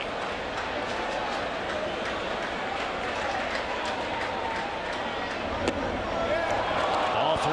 3 balls and a strike. If you're not around the zone, you won't get the close pitches. No, and that looked like a pretty good one. It was a split finger fastball that came over a strike.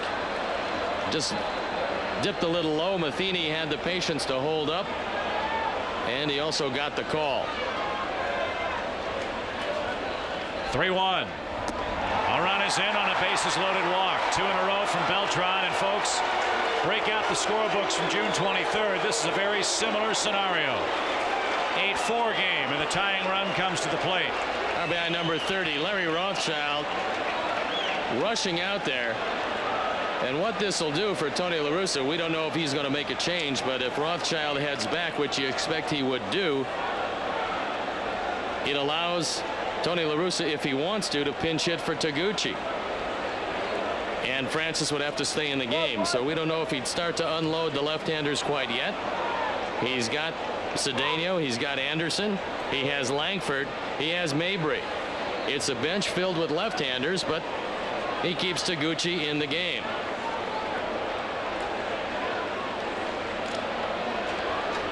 So the Cubs have put themselves into a not very pleasant situation here. 8-4. Taguchi has bounced to third twice. Aramis Ramirez off the line at third. Nobody out. And it's fouled at the plate for a strike. And Taguchi helped him out because that one was low and out of the zone. Odds are So's not going to walk. He's walked just 5 times in 100 at bats. And for this to be the 6th, I think you'd almost have to throw it out of the park. Let's hope he doesn't hit it out. 0-1 the count. Back to the mound, off his glove. Alex is in, has no play. It's an 8-5 game. That ball would have been 2 if Beltran is able to catch it. It would have been 2 if it went through. And the worst case scenario, Beltran deflects it. Now it's a 3-run lead. The base is still loaded. Nobody out. A pinch hitter now announced. It's Ray Langford. And you'd have to feel now that Dusty has got to come out. We'll watch it again.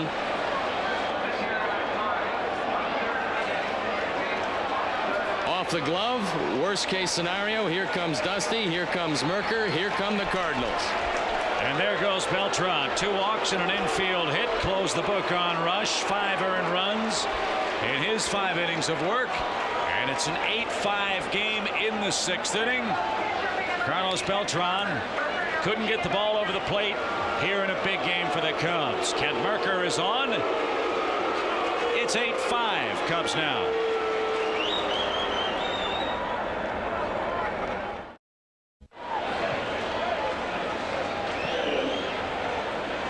Francis Beltran didn't need a cool drink. He needed a few more strikes. And now the Cubs have big problems. It's Langford against Merker. Bags full.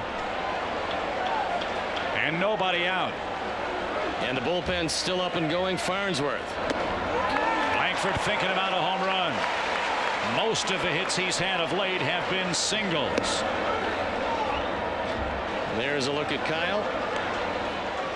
He'll be loosened up and ready for the Renteria, Pujols, and Roland section of the lineup, which is going to roll around after Womack. High fly ball, center field, pretty deep. Patterson back at the track, at the wall. Plenty of room. That'll score Sanders. Matheny to third. It's an 8-6 game. He just missed. Well, fortunately, Chip, take a look at the flags. Early in the ball game, that's a grand slam. Right now, with the flags limp atop the pole, that ball stayed in the park. Timing is everything in most things. Certainly for Ken Merker and the Cubs, it was a good time to hit a long fly ball and make sure that the Cubs still have the lead. Patterson back to the track. Cardinals with some good base running, take the extra base. Langford gets a sacrifice fly and nothing else. And runners at the corners, a double play away from getting out of the inning. But you'd figure Womack, a tough man to double up with his speed. 0-1 the count for Merker. You figure this will be the last guy he faces, with Renteria, Pujols and company waiting next. 0-2 to Womack. Womack is grounded into 4 double plays. But he's hit Merker well to the tune of 429. 3 for 3 this year. Odds in Merker's favor.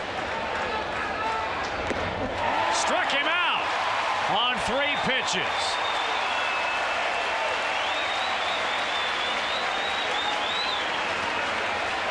Well, if Farnsworth is ready, you figure they'd go to him. Merker throws that inside fastball right by him. Renteria is hitting .600 against Merker. Dusty getting the okay that Farnsworth is ready. Will come out, and a couple of big outs from Kent Merker. The Cubs have kept the lead.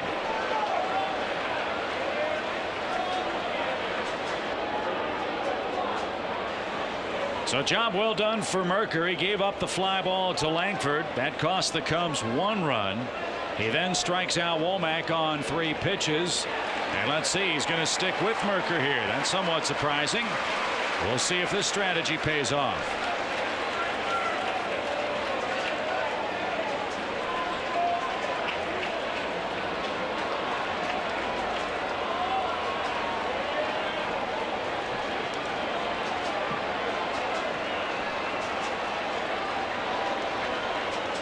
So interesting move from Dusty here. Merker normally better against right-handed batters than he is the lefties.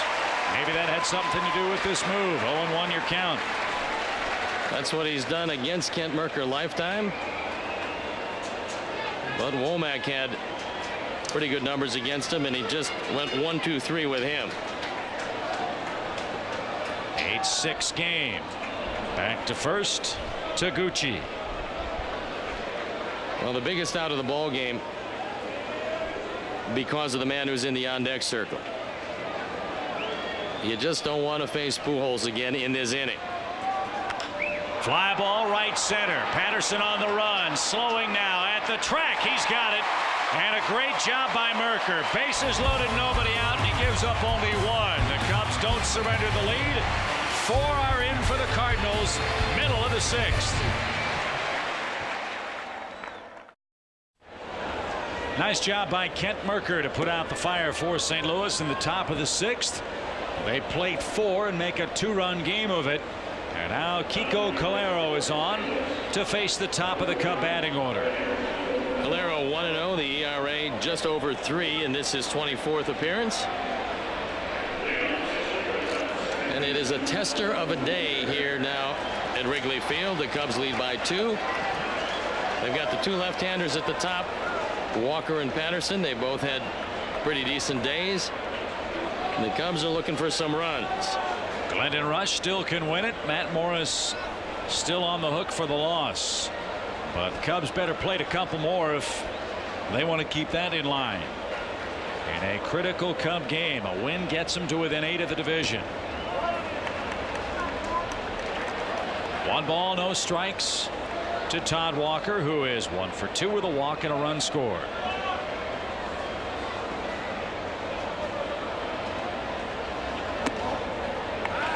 Ball 2, 2-0.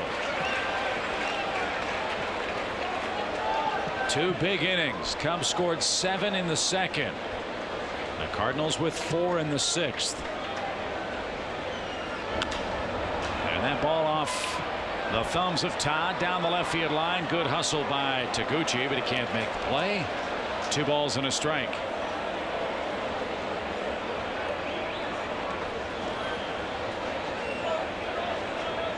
The heart of the order due up for the Cardinals next inning. This a big offensive inning for the Cubs because you got to go Pujols, Rolen, Edmonds.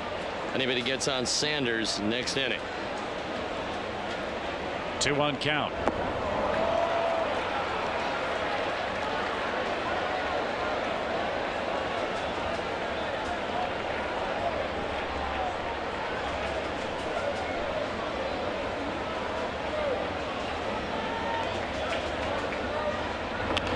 Back up the middle, and Calero finds the baseball. 1 man down. When you let the ball go, if you can become the 5th infielder, you're going to save yourself a lot of problems. This is a hard hit ball right at Calero. He's able to get the glove down and make the play. Farnsworth now getting ready in the pen. You'd have to figure he would come in to face the real tough right-handed part of the order. And what a job by Ken Merker. He's had a very good year for the Cubs, and he had a very good inning last inning. A 2-run double for Corey today. And he shows bunt, looks at a ball that skimmed off the plate. 1 ball, no strikes. A win today gives the Cubs 50 victories on the season.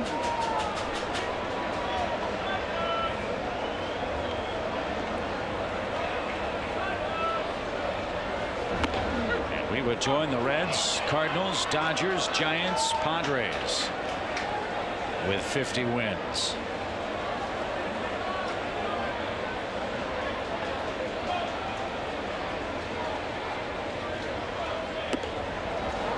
That just barely missed. 2 balls and a strike.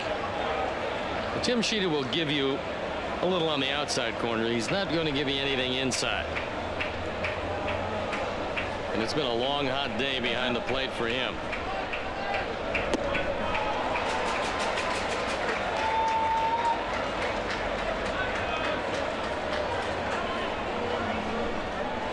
Players ought to look into that. And while you're at it, send a couple up here.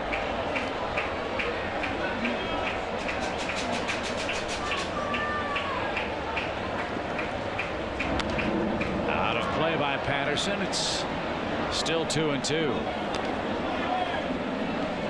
Pitching matchup tomorrow. It's Paul Wilson for Cincinnati. Matt Clement for the Cubs. Couple of hard luck pitchers. Wilson has 9 wins this year, but 5 times he's left with the lead, and the red pen has let him down. You know of the offensive woes that have faced Matt Clement. Cubs have scored 20 runs for him in his last 13 outings in total. That's it.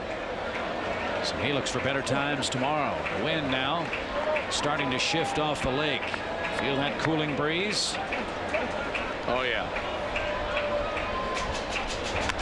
High fly ball toward left. Taguchi on his way back to the wall. He'll leap up, and that ball is... It's caught. Caught by Taguchi. What a grab. Shades of Orlando Palmeiro last September and left for the Cardinals.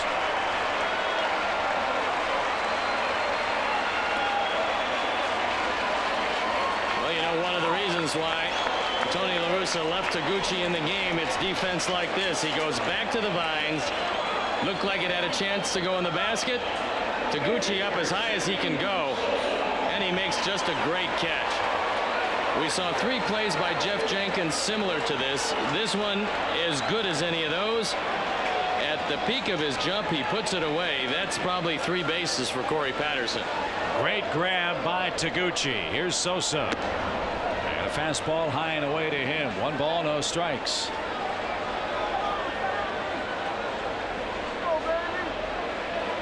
Earlier today, that ball might have left the park. Wind shifting off the lake, blowing in now from right field over the Cub dugout.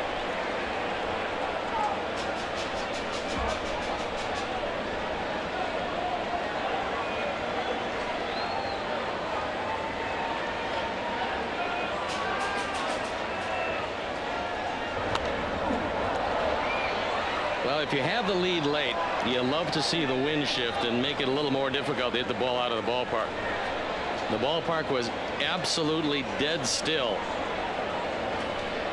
when Langford came up and almost hit a grand slam. 2 balls and a strike.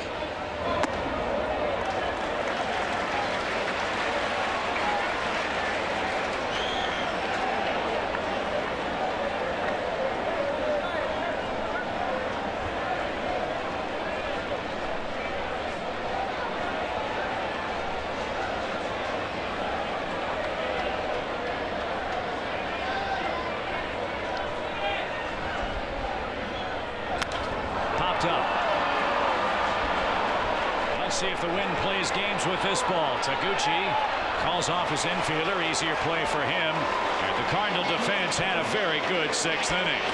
3 left against St. Louis. Cubs by a pair.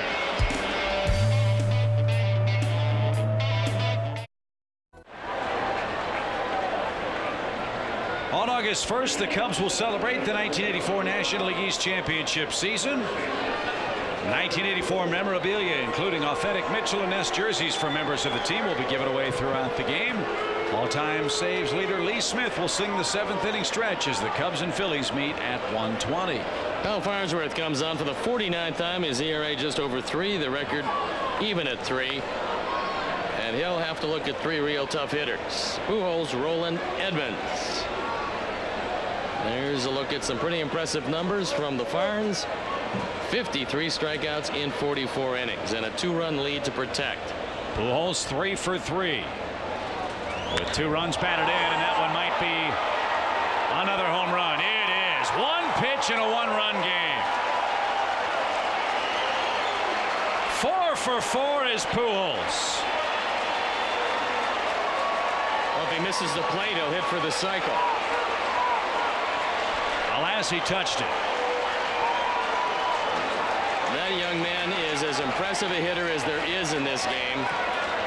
Hasn't put up the longevity or numbers of Barry Bonds, but give him some time. In a blink of an eye, the first fastball goes against the back screen.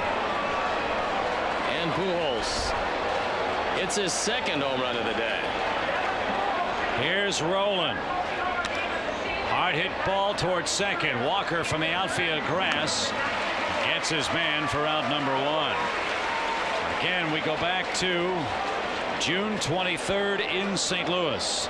If ever there was one single game that you could say changed the momentum of these two teams, it was that day. Cubs led it 9-5, lost it 10-9.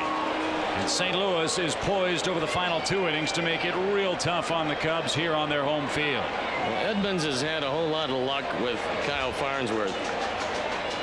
He's 5 for 10 lifetime. This game has tightened up much more than the Cubs would have liked. Edmonds couldn't stop himself. Strike 1. Wind or no wind, Pujols' ball was a home run by plenty. So it's 8-7 in the 7th.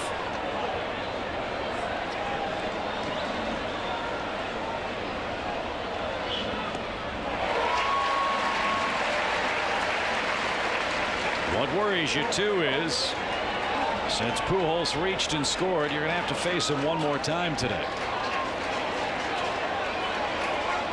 Well, unless Tony La Russa would say, you know, you've had a real good day, we'd like to take you down and give you a little rest. Probably not, though, huh? I wouldn't think that's going to happen.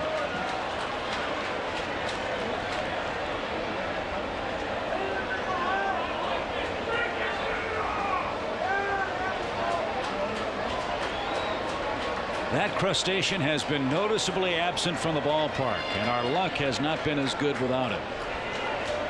0-2 the count. It looks like a different member of the family, however. Could be. But not only is the suit red, the person inside of it too on a 90-degree day. Yeah, the first one died. Gave his life for etouffee. It's too hot for him. 1-2 count. Edmonds moves the back foot, and it's a 2-2 pitch coming from Kyle now. Well, he'd like to get him out of the strike zone. And the best place to do it is high and away. Reggie Sanders in the on-deck circle. Sanders has had almost no luck with Farnsworth. He went. 2 out. Edmonds down on strikes for the 3rd time in the game. Good slider. It was out of the zone, and Edmonds could not check his swing in time.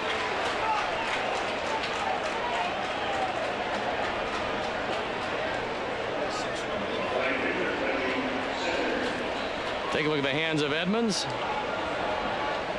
And he strikes out for the 92nd time this year. In between the breeze, he's been pretty effective. Reggie Sanders has singled, walked, and scored.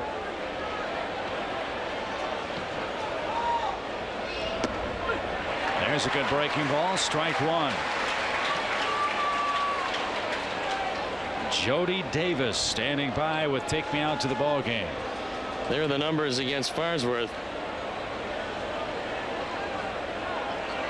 And you could read the lips of Reggie Sanders asking for timeout. He wasn't quite set.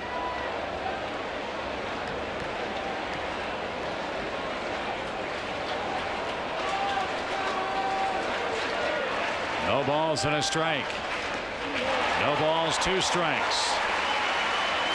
Looking ahead to the home half of the 7th after Jody Davis gets us going to "Take Me Out to the Ball Game." Alou, Lee, and Ramirez are scheduled to hit.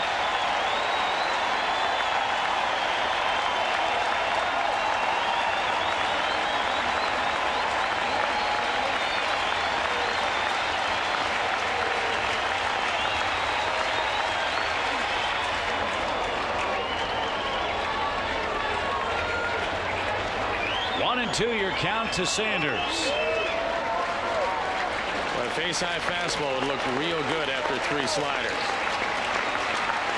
Reggie's the point of his career where he can catch up to a hanging slider. Just don't know if he can hit a 97 or 98 mile an hour high fastball.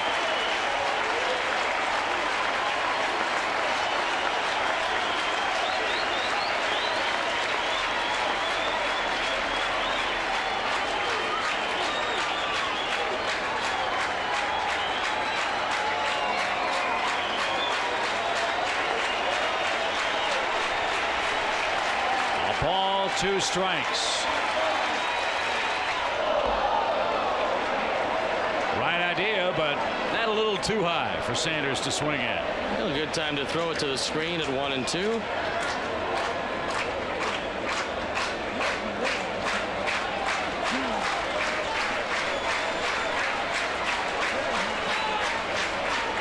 Well, that was really fast.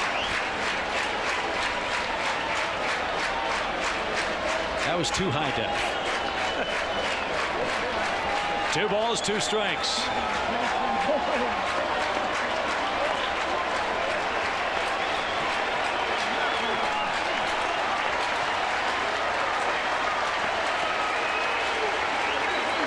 This has turned into another Cub-Cardinal extravaganza.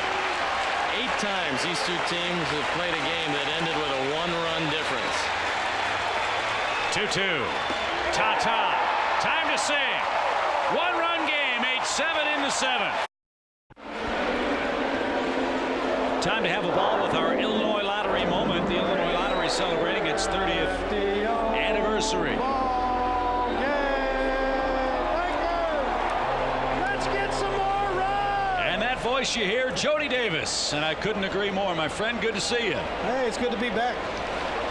Typical Cub-Cardinal game, wind blowing out at Wrigley, huh? Oh, you've never got enough when the wind blows out. And you really don't ever have enough to go out there and start walking, guys. Moises Alou leads things off in this 7th inning. Alou, Lee, and Ramirez. Cubs leading 8-7 in the 7th.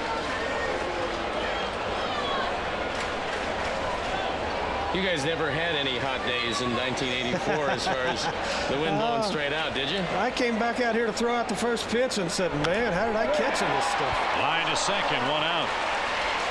Good positioning by Womack. That looked like a base hit up the middle, but Womack was playing him right there. Your favorite memory from the '84 season? Well, obviously just winning. You know, it was a bunch of guys that came together and with one goal and to go out there and win a game, win a series, and man, we had a lot of good fun. Well, you won 96 games. That was just a remarkable season. And I think it was just the guys. The guys came together. Everybody pulled for each other. We policed ourselves. You know, it's execution. You know, it was just a great time. And you were an all-star that year. You were an all-star twice. That had to be a couple of the highlights of your career, I'm sure. Oh, yeah, without a doubt. All-star games was great. I won a gold glove. That was great. But you can't beat winning ball games and winning a division. That's off the plate. 2 balls and a strike. What's new down in Gainesville, Georgia these days? Well, you know we're getting ready to go to Athens and watch the Dogs play. This looks like a nice fall afternoon in Athens. Soon to be national champions, of course. Well, we got to go down to Gainesville at least and get that straightened out. Gators eat their young. Don't worry about them. 2 balls and a strike. Back to the screen, fouling out of play. It's 2-2. What did you think the first time you heard, either via a tape or someone told you about it, Harry singing the Jody Davis tune that in his inimitable style only he could do? Only he could do is right. And you know, it made me, Harry loved me, and he started singing, and the fans started liking me too, and singing along, and Harry meant a lot to me. I tell you what, he did a lot for my career. Did he pass along the royalties for that particular tune, though? That's the big question. I think you and Skip have got the royalties to that. Not me. Not me. 2 balls, 2 strikes to Derek Lee. He goes down on strikes. Well, you were just with the coach, Ron Santo, on the radio side. I know he's cool, calm, and in control of his emotions. Would you say that would describe him on a day like today? Well, I think Ronnie might need to get a hat, or he's going to pull what little hair he has left out of his head. He is bouncing off the walls over there. And you know, you got to love him. Ronnie's just as competitive now as he was 20, 30 years ago, and it really kills him. He lives and dies with these guys. And, he's tormenting that plum, too. Do you mean what he optimistically says his hair? Yeah, that's what I said. What little he has left, he is, you know, on the way of pulling out. 1 ball, 1 strike to Aramis Ramirez. A fine day for him today. 8-7 though the score. Out of play for a strike. It's 1-2 now. Well, Chip, we got the touchdown and the extra point in the second, but I think we're going to probably need another field goal. Might need a safety or a field goal. We might need a couple more. The wind's blowing out. These guys have. The Cardinals have played with so much confidence. You know, I guess it's easier to do with a 9-game lead, but they just look like they've, you know, they didn't care we had a 6-run lead, and here we are. Pop right side. That will reach the seats. How important is that swagger as a player, as a team like yours were, Jody, in the 80s when the Cubs played so well? I think it's real important. You know, I think we won 27-28 ball games that year in our last at bat, and you know, they just never played like like it was over, and that's the way we played too. You know, especially in this ballpark. You know, and the walks are so magnified here, whether the wind's blowing in or whether the wind's blowing out. You can't give them the freebies, and it goes all the way back to high school and Little League. 1 ball, 2 strikes to Ramirez. Well off the plate. It's now 2-2. Well, it's especially difficult with leadoff walks because this is a ballpark you know is going to yield his home runs. Fergie made the Hall of Fame throwing a lot of home runs, but they were mostly solo home runs, and he limited the walks. Yeah, I thought Merker did a tremendous job coming in that situation. Yeah, that was. Well, if the Cubs hang on, that would be your MVP for the game. I mean, the offense for the Cubs welcomed. The guys have done a real good job offensively today, but Merker came in a situation where the game could have gotten out of hand and kept the lead in a terrible jam. That's exactly right. Threw the ball real well. Went right at guys. Strike 3 call. That's over the outside corner, and Calero has 2 perfect innings. Jody, great to see you. Well, it's good to be back, and appreciate you guys having me. Never lasts long enough, but appreciate it. Jody Davis.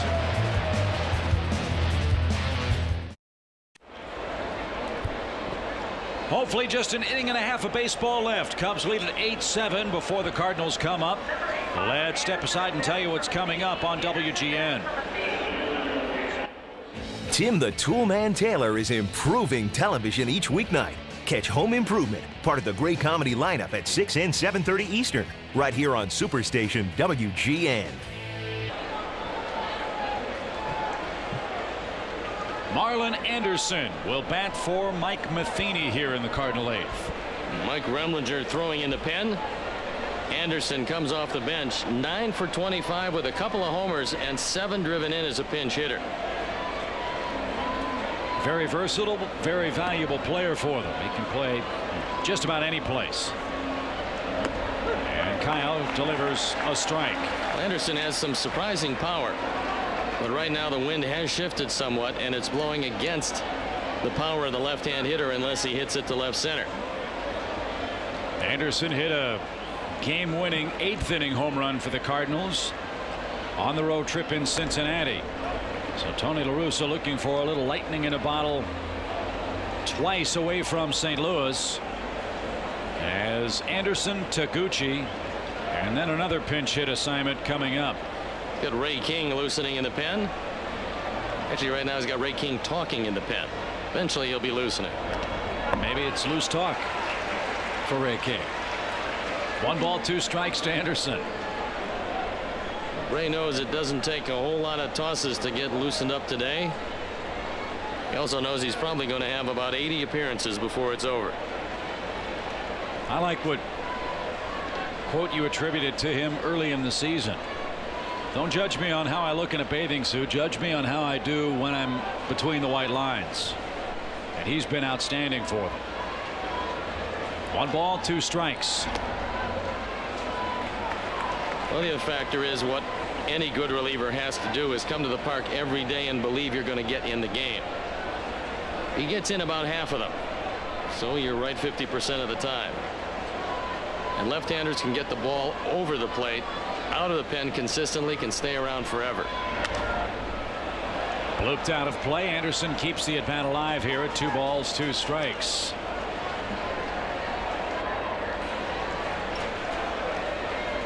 Well, I hope my Uncle Chris Carey's feeling well today down in St. Louis, watching us on WGN Sports. He's a huge baseball fan, watches every pitch of every game. So, Chris, hope you're feeling well. The 2-2 count. Out of play.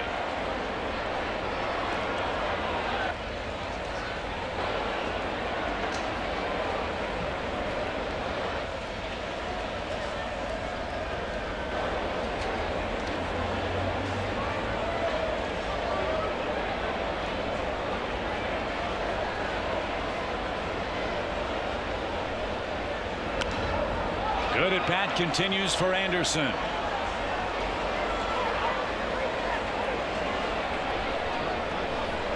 Cardinals have Mabry from the left side. Cedeno switch hits. So you figure those the La Russa options if Farnsworth stays in the game.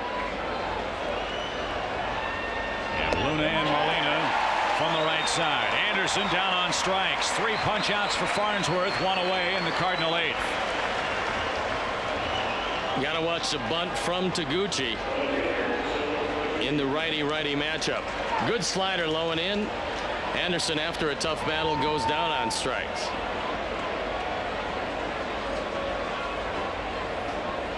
So far, Ramirez in even with the bag at third. Taguchi, an infield hit off Francis Beltran's glove in the 6th inning. That plated a Cardinal run. And he looks at a ball.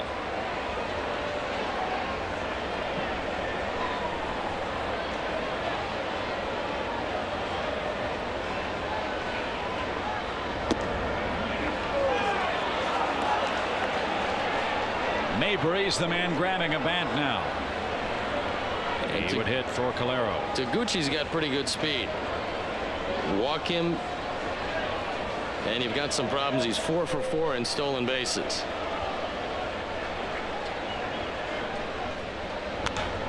Popped up right side. Will it stay in play for Derek Lee? Unfortunately, no.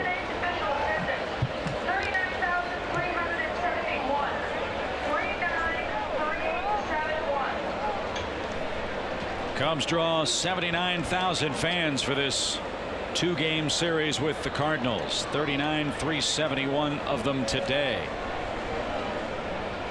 Oddly enough, that's exactly what the Cubs are averaging here at home. And that's over capacity. 2 balls and a strike to Taguchi. Did he go? No, he didn't. And I'd love to have seen him bring the bat out a little bit further, but he didn't, and it was a good call by Jeff Nelson. Watch his hands on the high inside fastball. does a good job of pivoting along with the attempted check swing, and he got the benefit of the call. So a dangerous pitch from Farnsworth coming now. 3 balls, 1 strike. High fly ball belted. We are tied. You go to 3-1. That fastball was right down the middle. It was a little above belt high, and it went a long way. And the Cardinals have come back a long way. Just the 2nd home run of the year for Taguchi. And the 2nd home run given up by Farnsworth. And now Morris can't lose it. Rush can't win it. The Cardinals have taken a 6-run deficit and erased it. And the 3-1 fastball remains the best pitch in the game to hit. And that one went over the buses. So the Cardinals have come all the way back from a 7-1 deficit. They have scored 4 in the 6th, 1 in the 7th, 1 so far here in the 8th, and a long way yet to go. Here's John Mabry. That one hit a mile into right, but it's playable for Sosa. Sammy, a circuitous route, makes the 2-handed catch. 2 out. Well, the wind was driving that ball back toward the infield. Sammy stayed with it. And what that home run did, besides the obvious, is make sure you get a little deeper into a lineup that turns over. Right, you get Womack here. You've got Renteria, Pujols, and Roland for the 9th. And if anybody gets on Edmonds, Taguchi with 2 key runs batted in, a wonderful play in left field. And the Cub bullpen today, more problems.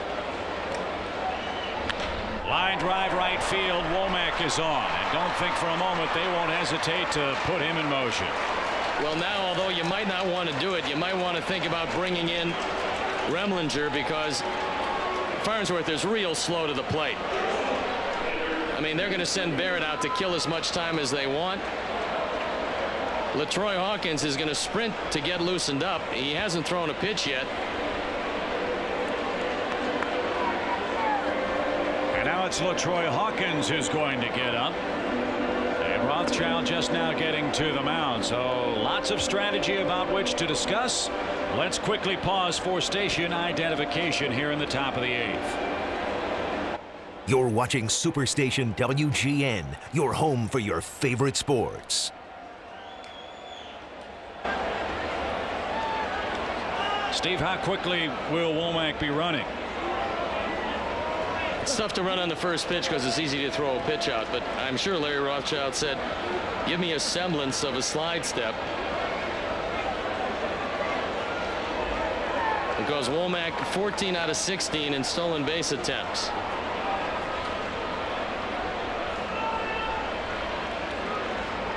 It would have been very easy for this Cardinal team down 7-1 to just say, well, we'll settle for a split and get out of town leading by 8. With a lively ballpark, they have come all the way back to tie it. They've out-hit the Cubs 10-9. And a close play at first. Derek Lee thought they got him. Farnsworth with a heads-up play because Womack was leaning, and he just missed getting him at first. Good effort, good quick tag, but the hand in before the tag. You have to make sure Farnsworth, who was 1-2 to the plate pretty quick on the first pitch, has enough on it to retire Renteria. Just trying to take a little spring out of the legs of Womack here. And it also gives Hawkins some extra tosses in the Cub pen. Now Renteria's never had much luck with Farnsworth. And the question is, when do you gamble to maybe use a pitch out? At 1-0, it's a big gamble. Leaning, not going. Breaking strike. 1 ball, 1 strike now the count. Cardinal pen has Ray King and Julian Tavares up. Our pen, LaTroy Hawkins in the bottom of this 8th inning. Barrett, Gonzalez, and then Farnsworth spot.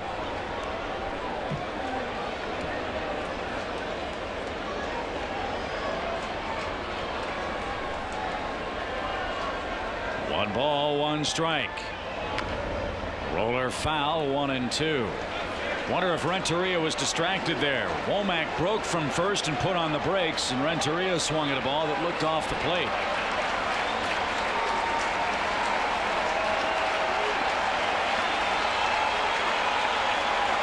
Womack with that fake break to second.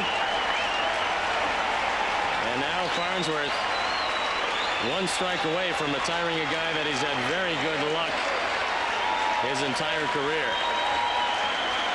They play him shaded around toward right in center field.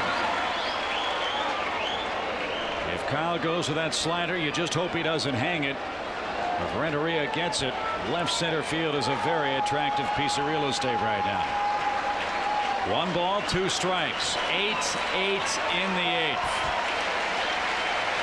I'd have to send Womack here. See what Tony La Russa has in mind. The thinking being, obviously, if he makes it with 2 outs, you have an RBI chance. If he doesn't, you lead off with Renteria in the 9th. Well, also, you're guessing that Farnsworth is going to wipe him out with a slider, which is a tough pitch to throw for Michael Barrett. Let's see what we have in store for us. 1-2 count. Runner leads. Another lead. He's going. Pitch out. The throw to second is off target, but Gonzalez dives across the bag and with a sweep tag retires Womack. The throw was so bad it was good. But a Sol Taguchi home run in the 8th ties the game. 8-8 is your score. What a game at Wrigley.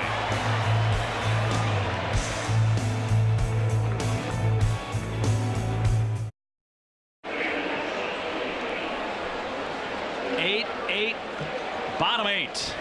Great call from the bench. They decide that it is a good pitch to run. They call the pitch out. The throw in plenty of time. And Alex coming across, and they nail Womack. Just the 3rd time this year. He got a false start. And perhaps that's what slowed him down enough. The Cubs get out of the inning with a tie, and it's up to Michael Barrett to lead it off against Ray King, who comes out of the pen for the 49th time. New battery mate Yadier Molina will catch the King pitches. John Mabry in left. And it's Barrett, Gonzalez, and then we'll see for the Cubs. What a ball game. Slow roller toward Roland. Waits for a convenient hop. 1 out. Cubs have just 2 hits after the 3rd inning, by the way, today. Well, unfortunately, this is the complexion that, just a bucket full of games between these 2 teams has taken on. 8 times they've played 1-run games. Cubs 2-6 in those 8. Today, the Cardinals have come roaring back. And now LaTroy Hawkins continues to throw in the pen. Alex Gonzalez 0 for 3 with a couple of swinging strikeouts. Jose Macias is in the on-deck circle. He's had good luck against Ray King at 2 for 5. And he'll face him from the right side. Up and away. 1 ball, 1 strike. Reds are here tomorrow. Wilson and Clement. Thursday, Corey Lytle and Greg Maddux here on WGN. Also a 1 o'clock Central Time start. Ground ball towards second. This Cardinal bullpen since late June has been almost impossible to score against. Cubs have 1 run against them today. That came in the 3rd inning when Cal Eldred gave up a home run to Ramirez.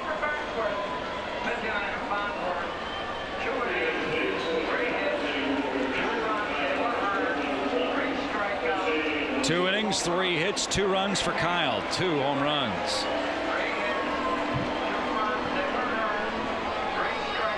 That'll mean it's going to be LaTroy Hawkins to face Renteria, Pujols, and Roland. If anybody gets on, Jim Edmonds. A tough 9th. And Ray King buzzes that ball inside. Macias has had a real solid year, hitting .288, 6 for 24 as a pinch hitter. You can't stop hitting against this Cardinal offense. Well, Macias is a better average hitter from the left side, but he has a little more power from the right side. 1-1 count. He is pulled out of play.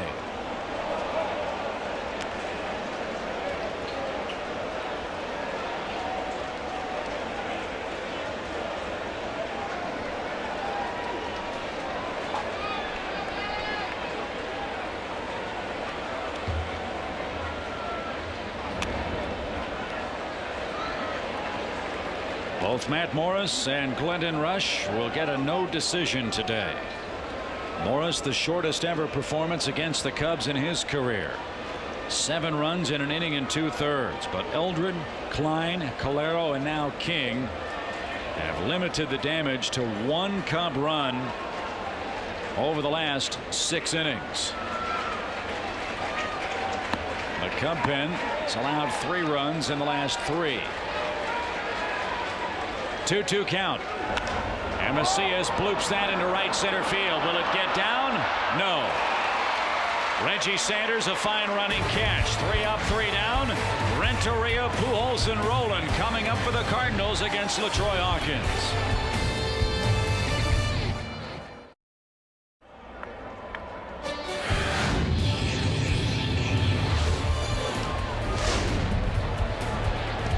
Muggy day at the ballpark, and to the 9th we go. It's 8-8, and LaTroy Hawkins is on with a real tough part of this Cardinal attack coming up against him. Renteria, Pujols, and Scott Rowland.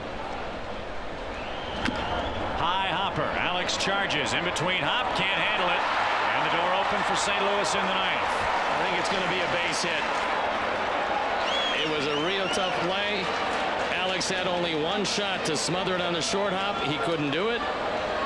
And Renteria, the potential winning run, is aboard.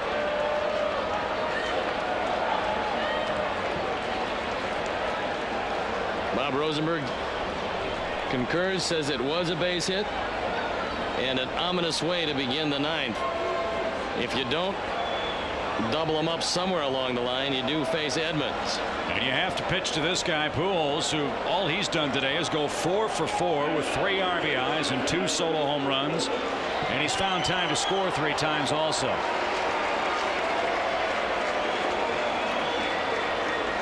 Lifetime 1 for 2 against LaTroy Hawkins.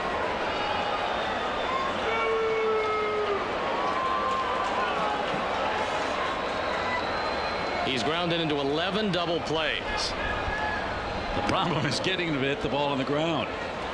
That's been problematic in this series. Not a bad day. Not a bad week for most.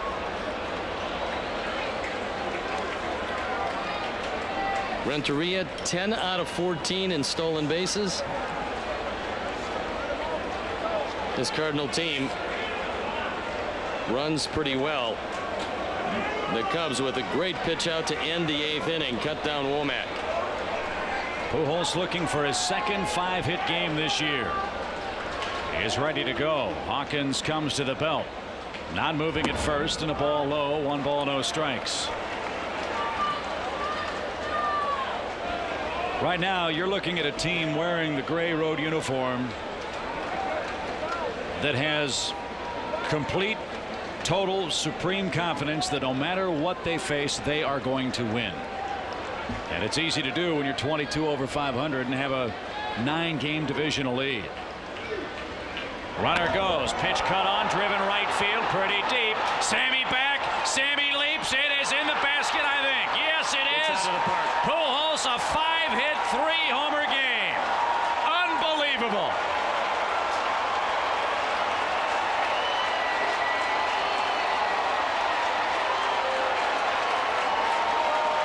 Pujols has been close to a 1-man gang today, and the Cardinals, although they have been completed, there's 3 outs to go. On a hit and run, that ball up and out over the plate, it's just far enough in the basket, out of the park. The Cubs trail by 2. First, fans now starting to throw things onto the warning track, which is ridiculous. First 5 RBI game of the year for Pujols, his second 5-hit game. He hit it a mile to right center field, and we told you this was going to be a real test no matter who was pitching.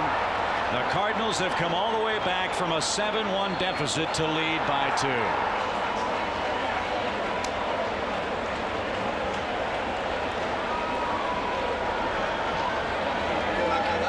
Speak softly, carry a big stick. The theme of the day and the series. 6-run lead to this point has not been enough.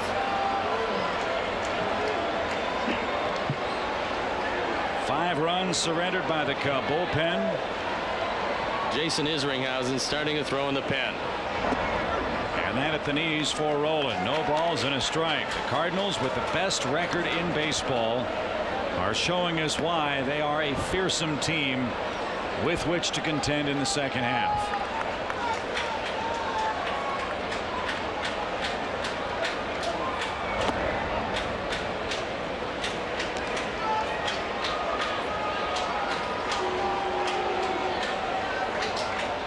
That is some ball player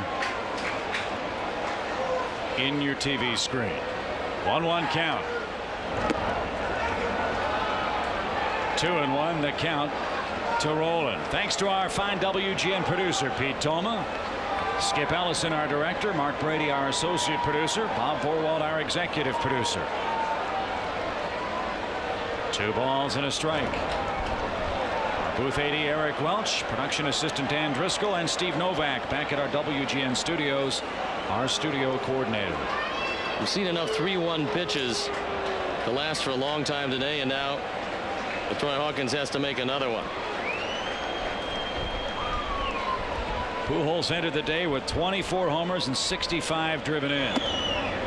He's going to end the day with 27 home runs and 70 driven in. And LaTroy hasn't retired a man yet. Here's Edmonds.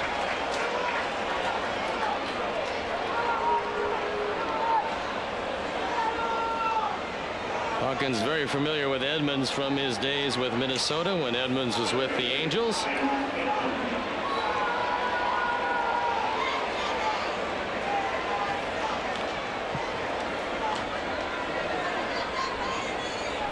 Edmonds 1 for 4 today.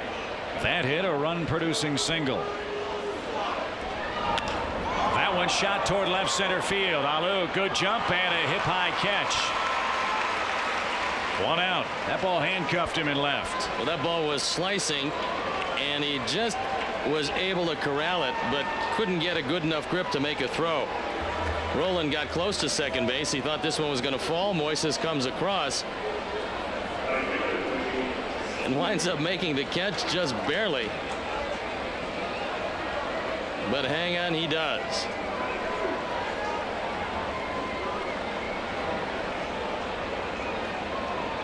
Here's Reggie Sanders. Cedeno on deck. Would hit for Ray King.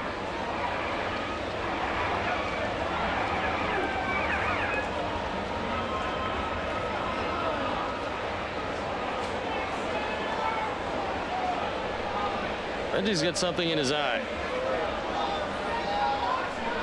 and that bothered him somewhat last time up.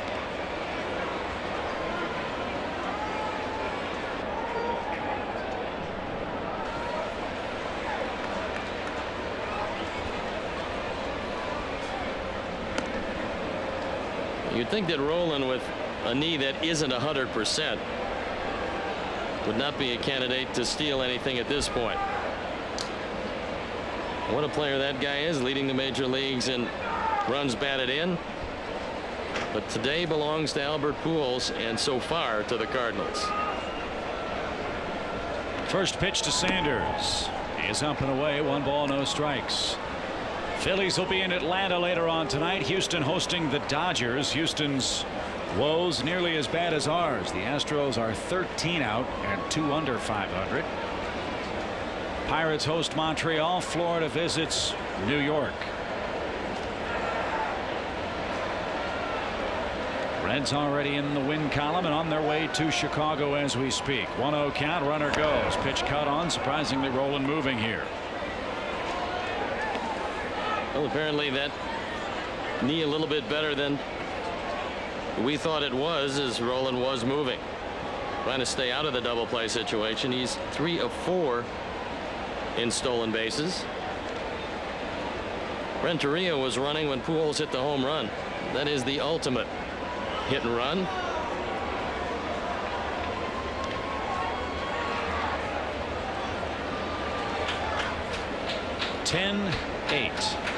Well, a day that man will remember for a long time. At 24 years old, he figures to be around for a while. And they have him signed up long term, which looks like a pretty good thing to do.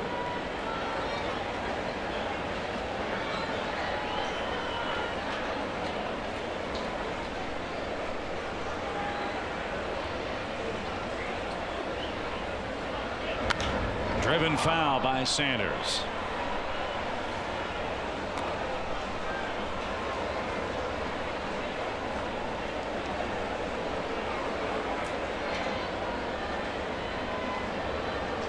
Ten, 11 times this year now the Cardinals have scored 10 or more runs.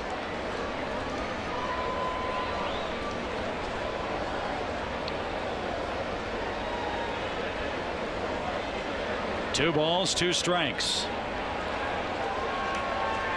A little infield hit by Renteria changed the complexion of this ninth, as did the booming bat of Pujols.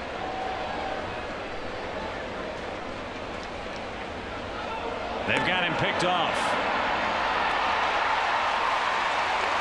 2 outs.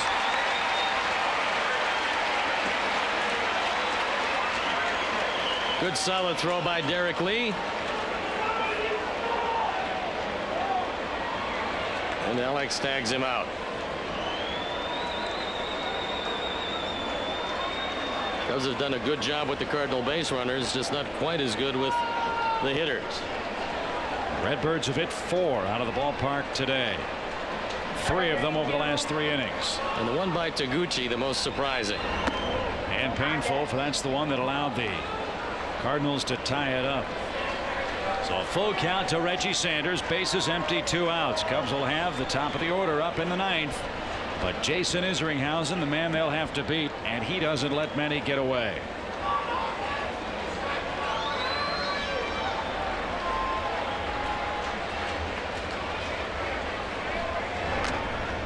Off Michael Barrett's glove.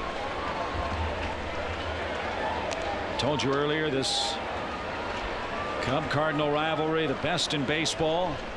Cubs were hoping today to pull to within 9 and 10 for the season series and pull to within 8 of the lead.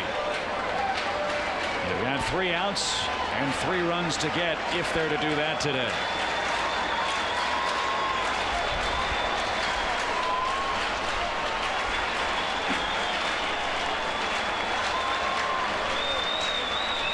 Two. Fly ball hammered center field pretty deep. Patterson as far as he can go, and that one's going to go. A 5-home run day for St. Louis.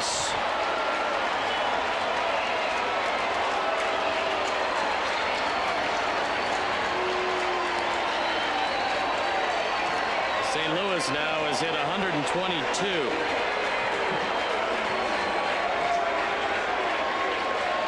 The Cubs have had 3 of their own today.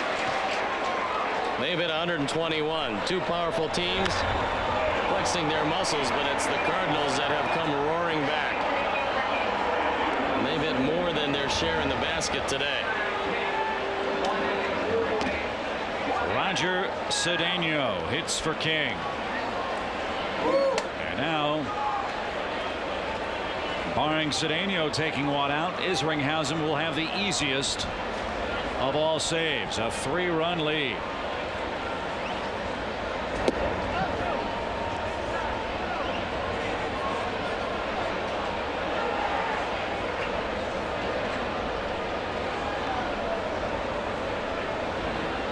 Molina in the on-deck circle. There's a look at Isringhausen. He picked up save number 23 last evening.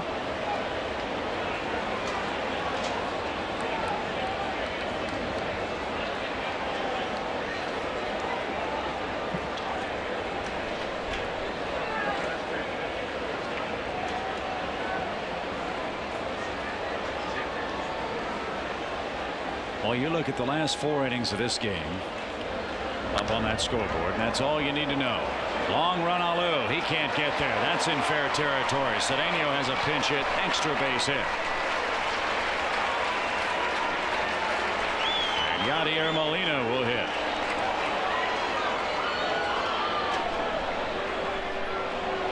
Here comes Larry Rothschild to talk with LaTroy Hawkins. 7 of St. Louis's 14 hits for extra bases, 5 of them for home runs. And what looked so exciting and promising comes leading 8-2 after 3 has evaporated.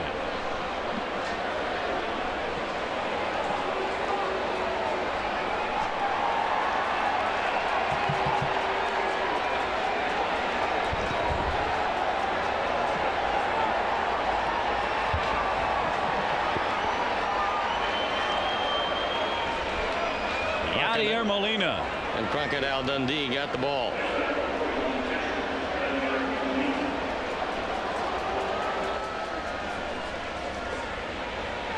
Molina, the third of the 3 Molinas.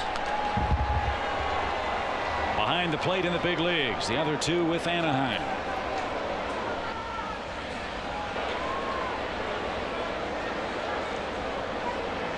They're going to escort Mr. Dundee out of the game.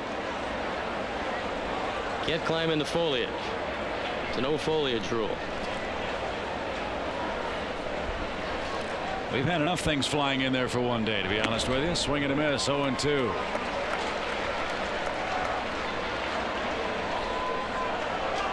If the Cubs can come back in the 9th, it would be a huge emotional lift. The question is, what do you do if you lose this one to St. Louis? Well, you come out tomorrow anyway against Cincinnati. That's your only option. One thing you know is that your fate head-to-head with St. Louis no longer rests in your hands. The Cubs still are going to have divisional hopes, but honesty compels you to say they are faint right now. You got to think about the wild card as well. Position the Cubs find themselves 2 games behind at the start of play today.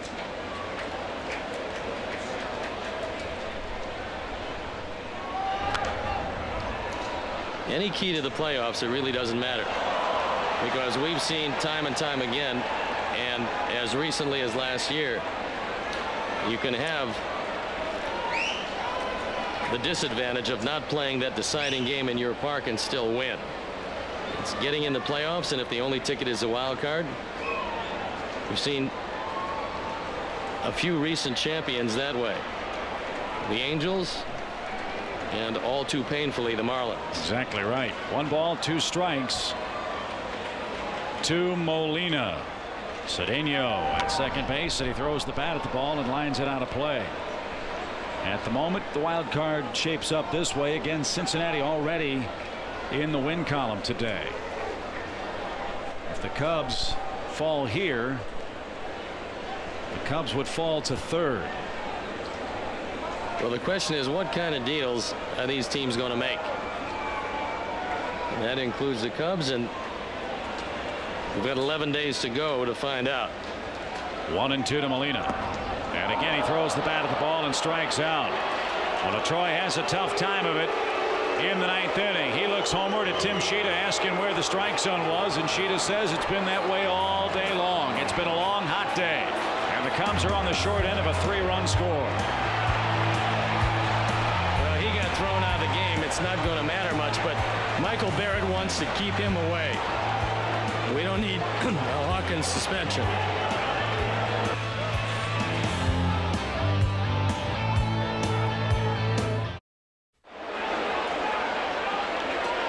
Well, as you saw us going to break, LaTroy Hawkins was thrown out of this ball game. It may not matter too much.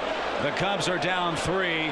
And well, LaTroy's going to be suspended. Yeah, it took 5 Cub personnel to get him into the dugout. Now he wants to come back out.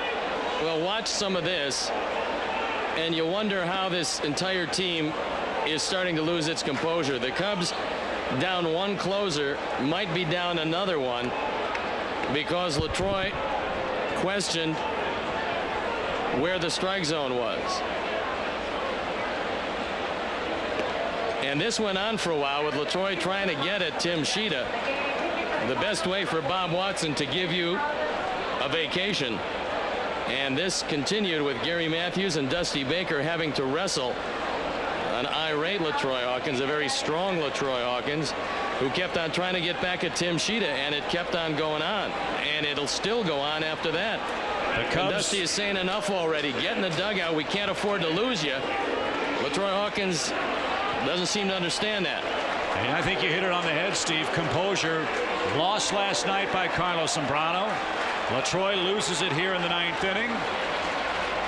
And now they're losing the game by 3 with Isringhausen on to face Todd Walker. This has been a Cub team all year that's had a lot of expectations placed upon it, and justifiably so.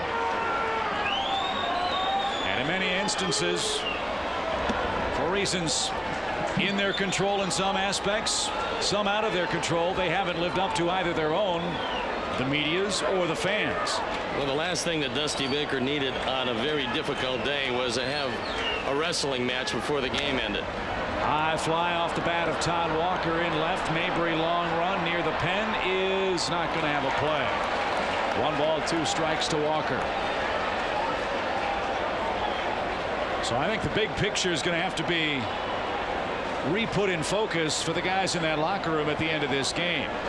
If you fall here, you're 10 out. You still have a chance to get in the playoffs. But I think those guys will be the first to tell you they've got to pitch better, catch it better, hit it better, and overall play better against better teams if they want that to happen. That's all you can do. Well, the fans here trying to get the Cubs to come back and rally against Isringhausen, who did pick up the save last night. It's a quick turnaround for him. He's looking for save number 24. On for the 43rd time.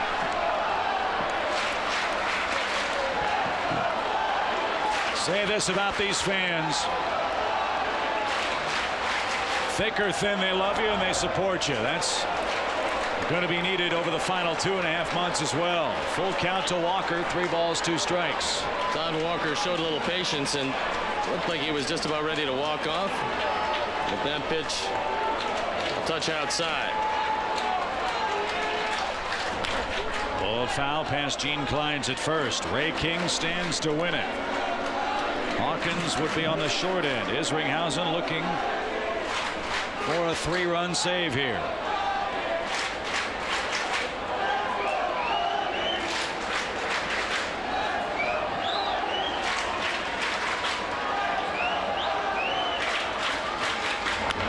Pull toward first, Albert Pujols. 1 out. Cardinals got 4 in the 6th.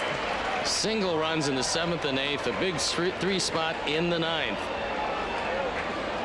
And that was enough to erase the Cubs' touchdown in the 2nd inning. They put 7 on the board. And Chip, you said it earlier, it would have been very easy for this team, knowing they came into this town looking for, at the worst, a split. They had that coming into today. They kept on banging away, and now they've got a 3-run lead with 2 outs to go. Corey Patterson in the box. Corey today a 2-run double. Again, the Cubs with 7 runs, 6 hits in the 2nd inning. No runs, 3 hits since. Give the Cardinal bullpen a ton of credit for a team win, even though Ray King's going to be the man officially credited with it. They kept the Cubs off the scoreboard and gave their bats a chance to come back, and come back they did with 5 home runs today.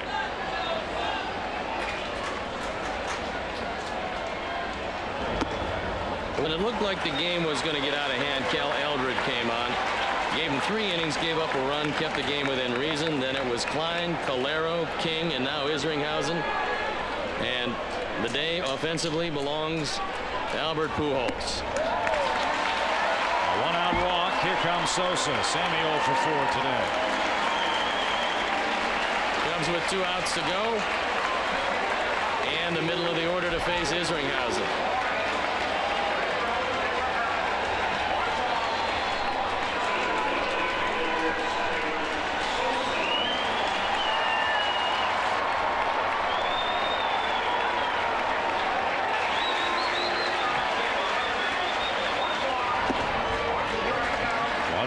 Strikes.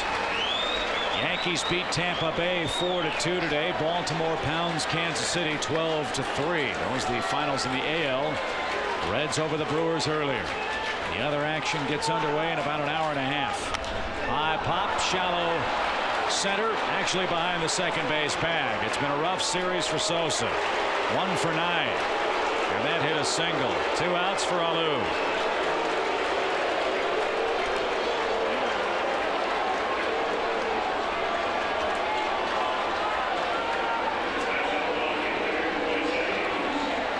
This is 1 for 3 today. Walk, a run, and an RBI single. All that production coming in 2 second-inning at-bats.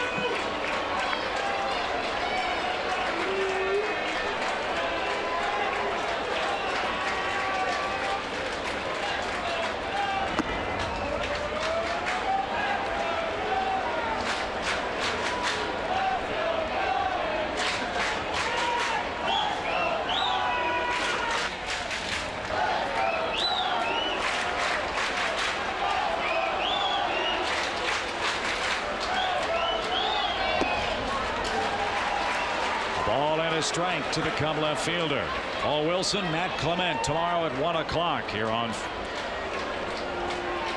I should say, on Fox Sports Net Chicago. We're here on WGN Thursday for the wrap up with the Reds. Then we head to Philadelphia for the weekend. 1-1 count.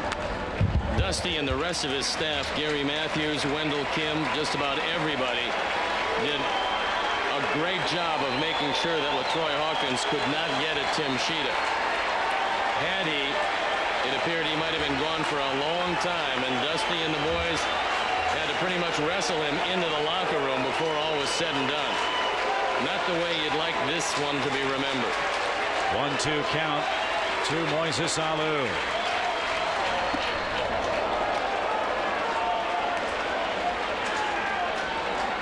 Cubs are going to have to dig down real deep. Do a lot of self-examination. Look long and hard in the mirror and figure out a way to get something positive going. Nobody's going to do it for them. A lot of talent, hard-working coaching staff. These players want to get the job done.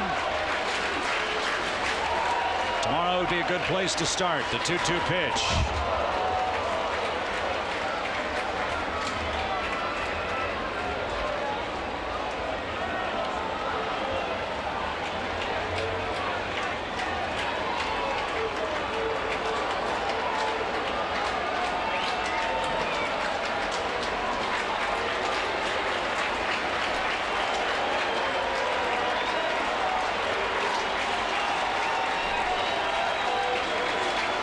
The 2-2. Alou not going quietly here in the 9th inning. Well, the measure of a man and a team is close to the same thing. It's how they handle adversity. If the Cubs do indeed lose this one, they're 1 out away from doing that. This will be a crushing defeat for them. The rest of the tale is yet to be told. We'll see how they come back from it. And that will tell you a whole lot about these guys as individuals. 2-2. Well, a good sign perhaps in this at bat from Alou. It'd be real easy to take 3 quick ones and go home. But he's fighting and battling and keeping it alive, open to. Yeah, he knows if he does keep it alive, the tying run comes to the plate. Yeah.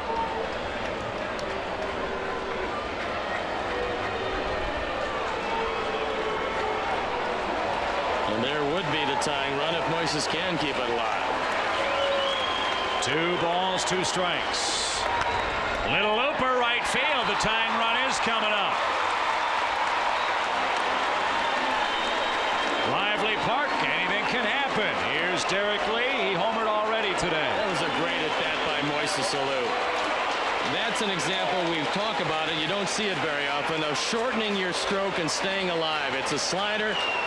Moises knew there was nothing he could do with this ball except make contact and try to serve it into right field. However this one works out, that's a great illustration of just staying alive. Alou did it perfectly. And now you do have a chance to bring the tying run to the plate. And a guy that does have a 2-run homer back in the big 7-run second. Eric Lee's done a lot of damage. 5 homers, 16 knocked in against St. Louis. Do the Cubs have a 2-out 9th inning game tying miracle against Isringhausen? Let's see. Ball 1. Would be Lee's first lifetime hit against Isringhausen. He's only faced him 4 times. Wind favors a right-hand hitter.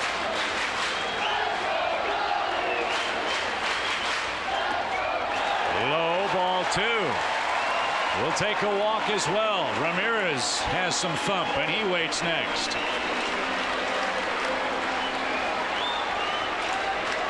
And Ramirez has had success with Isringhausen.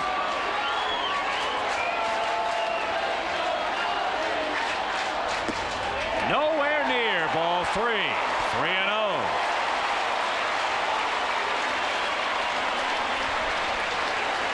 And the bullpen up and going for Tony La Russa and the Cardinals. It's Julian Taveras.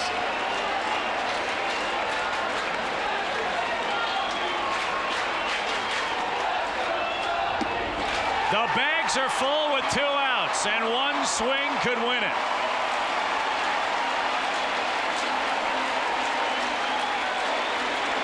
Now everybody coming in and talking with Isringhausen. Renteria goes to the mound. Molina comes from behind the plate.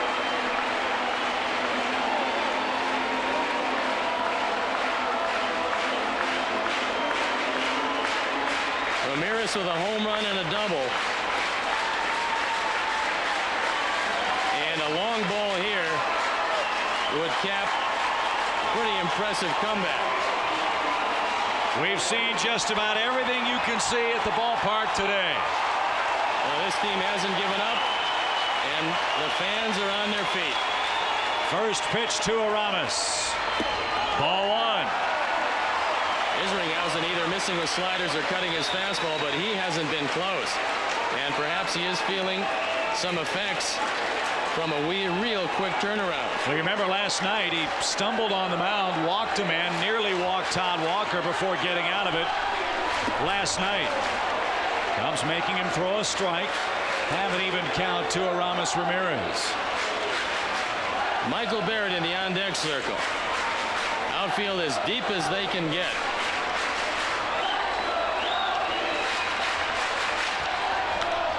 High pops, shallow center. Edmonds broke back. Coming in, still coming. He's got it. And the Cardinals sweep the Cubs. 11-8 is the final score. Dusty Baker's troops give him credit for at least this. They put together a rally with 2 outs in the 9th, but now double digits back in the Central Division to these red-hot St. Louis Cardinals. Isringhausen found the control when he needed it. The Cardinals found off the offense that they could use, and they came roaring back. 11-14, big numbers for the Cardinals. That's your final score, 11-8. Back to talk about it at Wrigley right after this.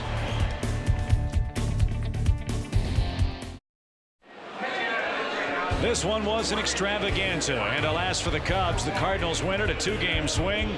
Cubs are now 10 games back in the Central. 11-14-0 for the Cardinals. They left 6 on base for the Cubs. 8 runs, 10 hits, no errors. They left 7. Cubs led at 8-2 after 3 and couldn't hold on. The Cardinal bullpen outpitched that of the Cubs. Ray King wins it. Hawkins the loser. And Jason Isringhausen, not without some dramatics in the 9th inning, picks up a very shaky but effective 24th save. And at the end of the day, Steve, just too much thunder in that Cardinal lineup, especially off the booming bat of Albert Pujols. Here's the Budweiser game of the day, play of the day, and it's the third home run by Pujols. 5 hits, 3 homers, and an unbelievable 5 runs batted in. It was all Albert Pujols and the Cardinals in the 2-game sweep. So the Cubs 10 games back at the moment, 2.5 back in the wild card. The Reds are in tomorrow on Fox. We're back here on WGN.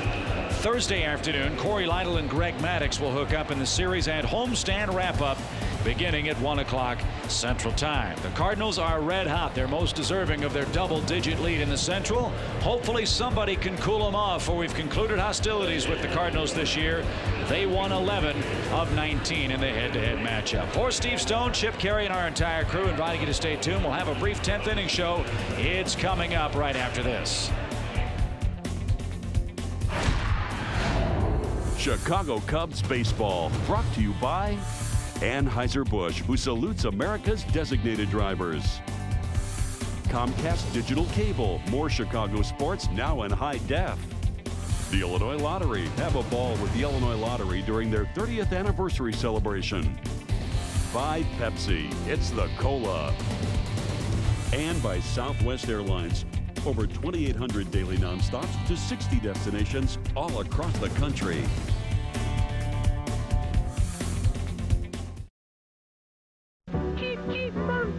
Hi, I'm Fred from Dirt Cheap Beer and Liquor. It's always a lot of fun at Dirt Cheap. Yes, it's a lot of fun at Dirt Cheap, and we want you to have fun shopping for our moderate-priced wines of the world. Cheap. Yes, they're cheap, but our wines are also romantic, exciting, and perfect for every occasion. The more she drinks our wine, the better you'll look. We are the last refuge of the persecuted smoker, and we really are grateful for your business. Cheap, bum.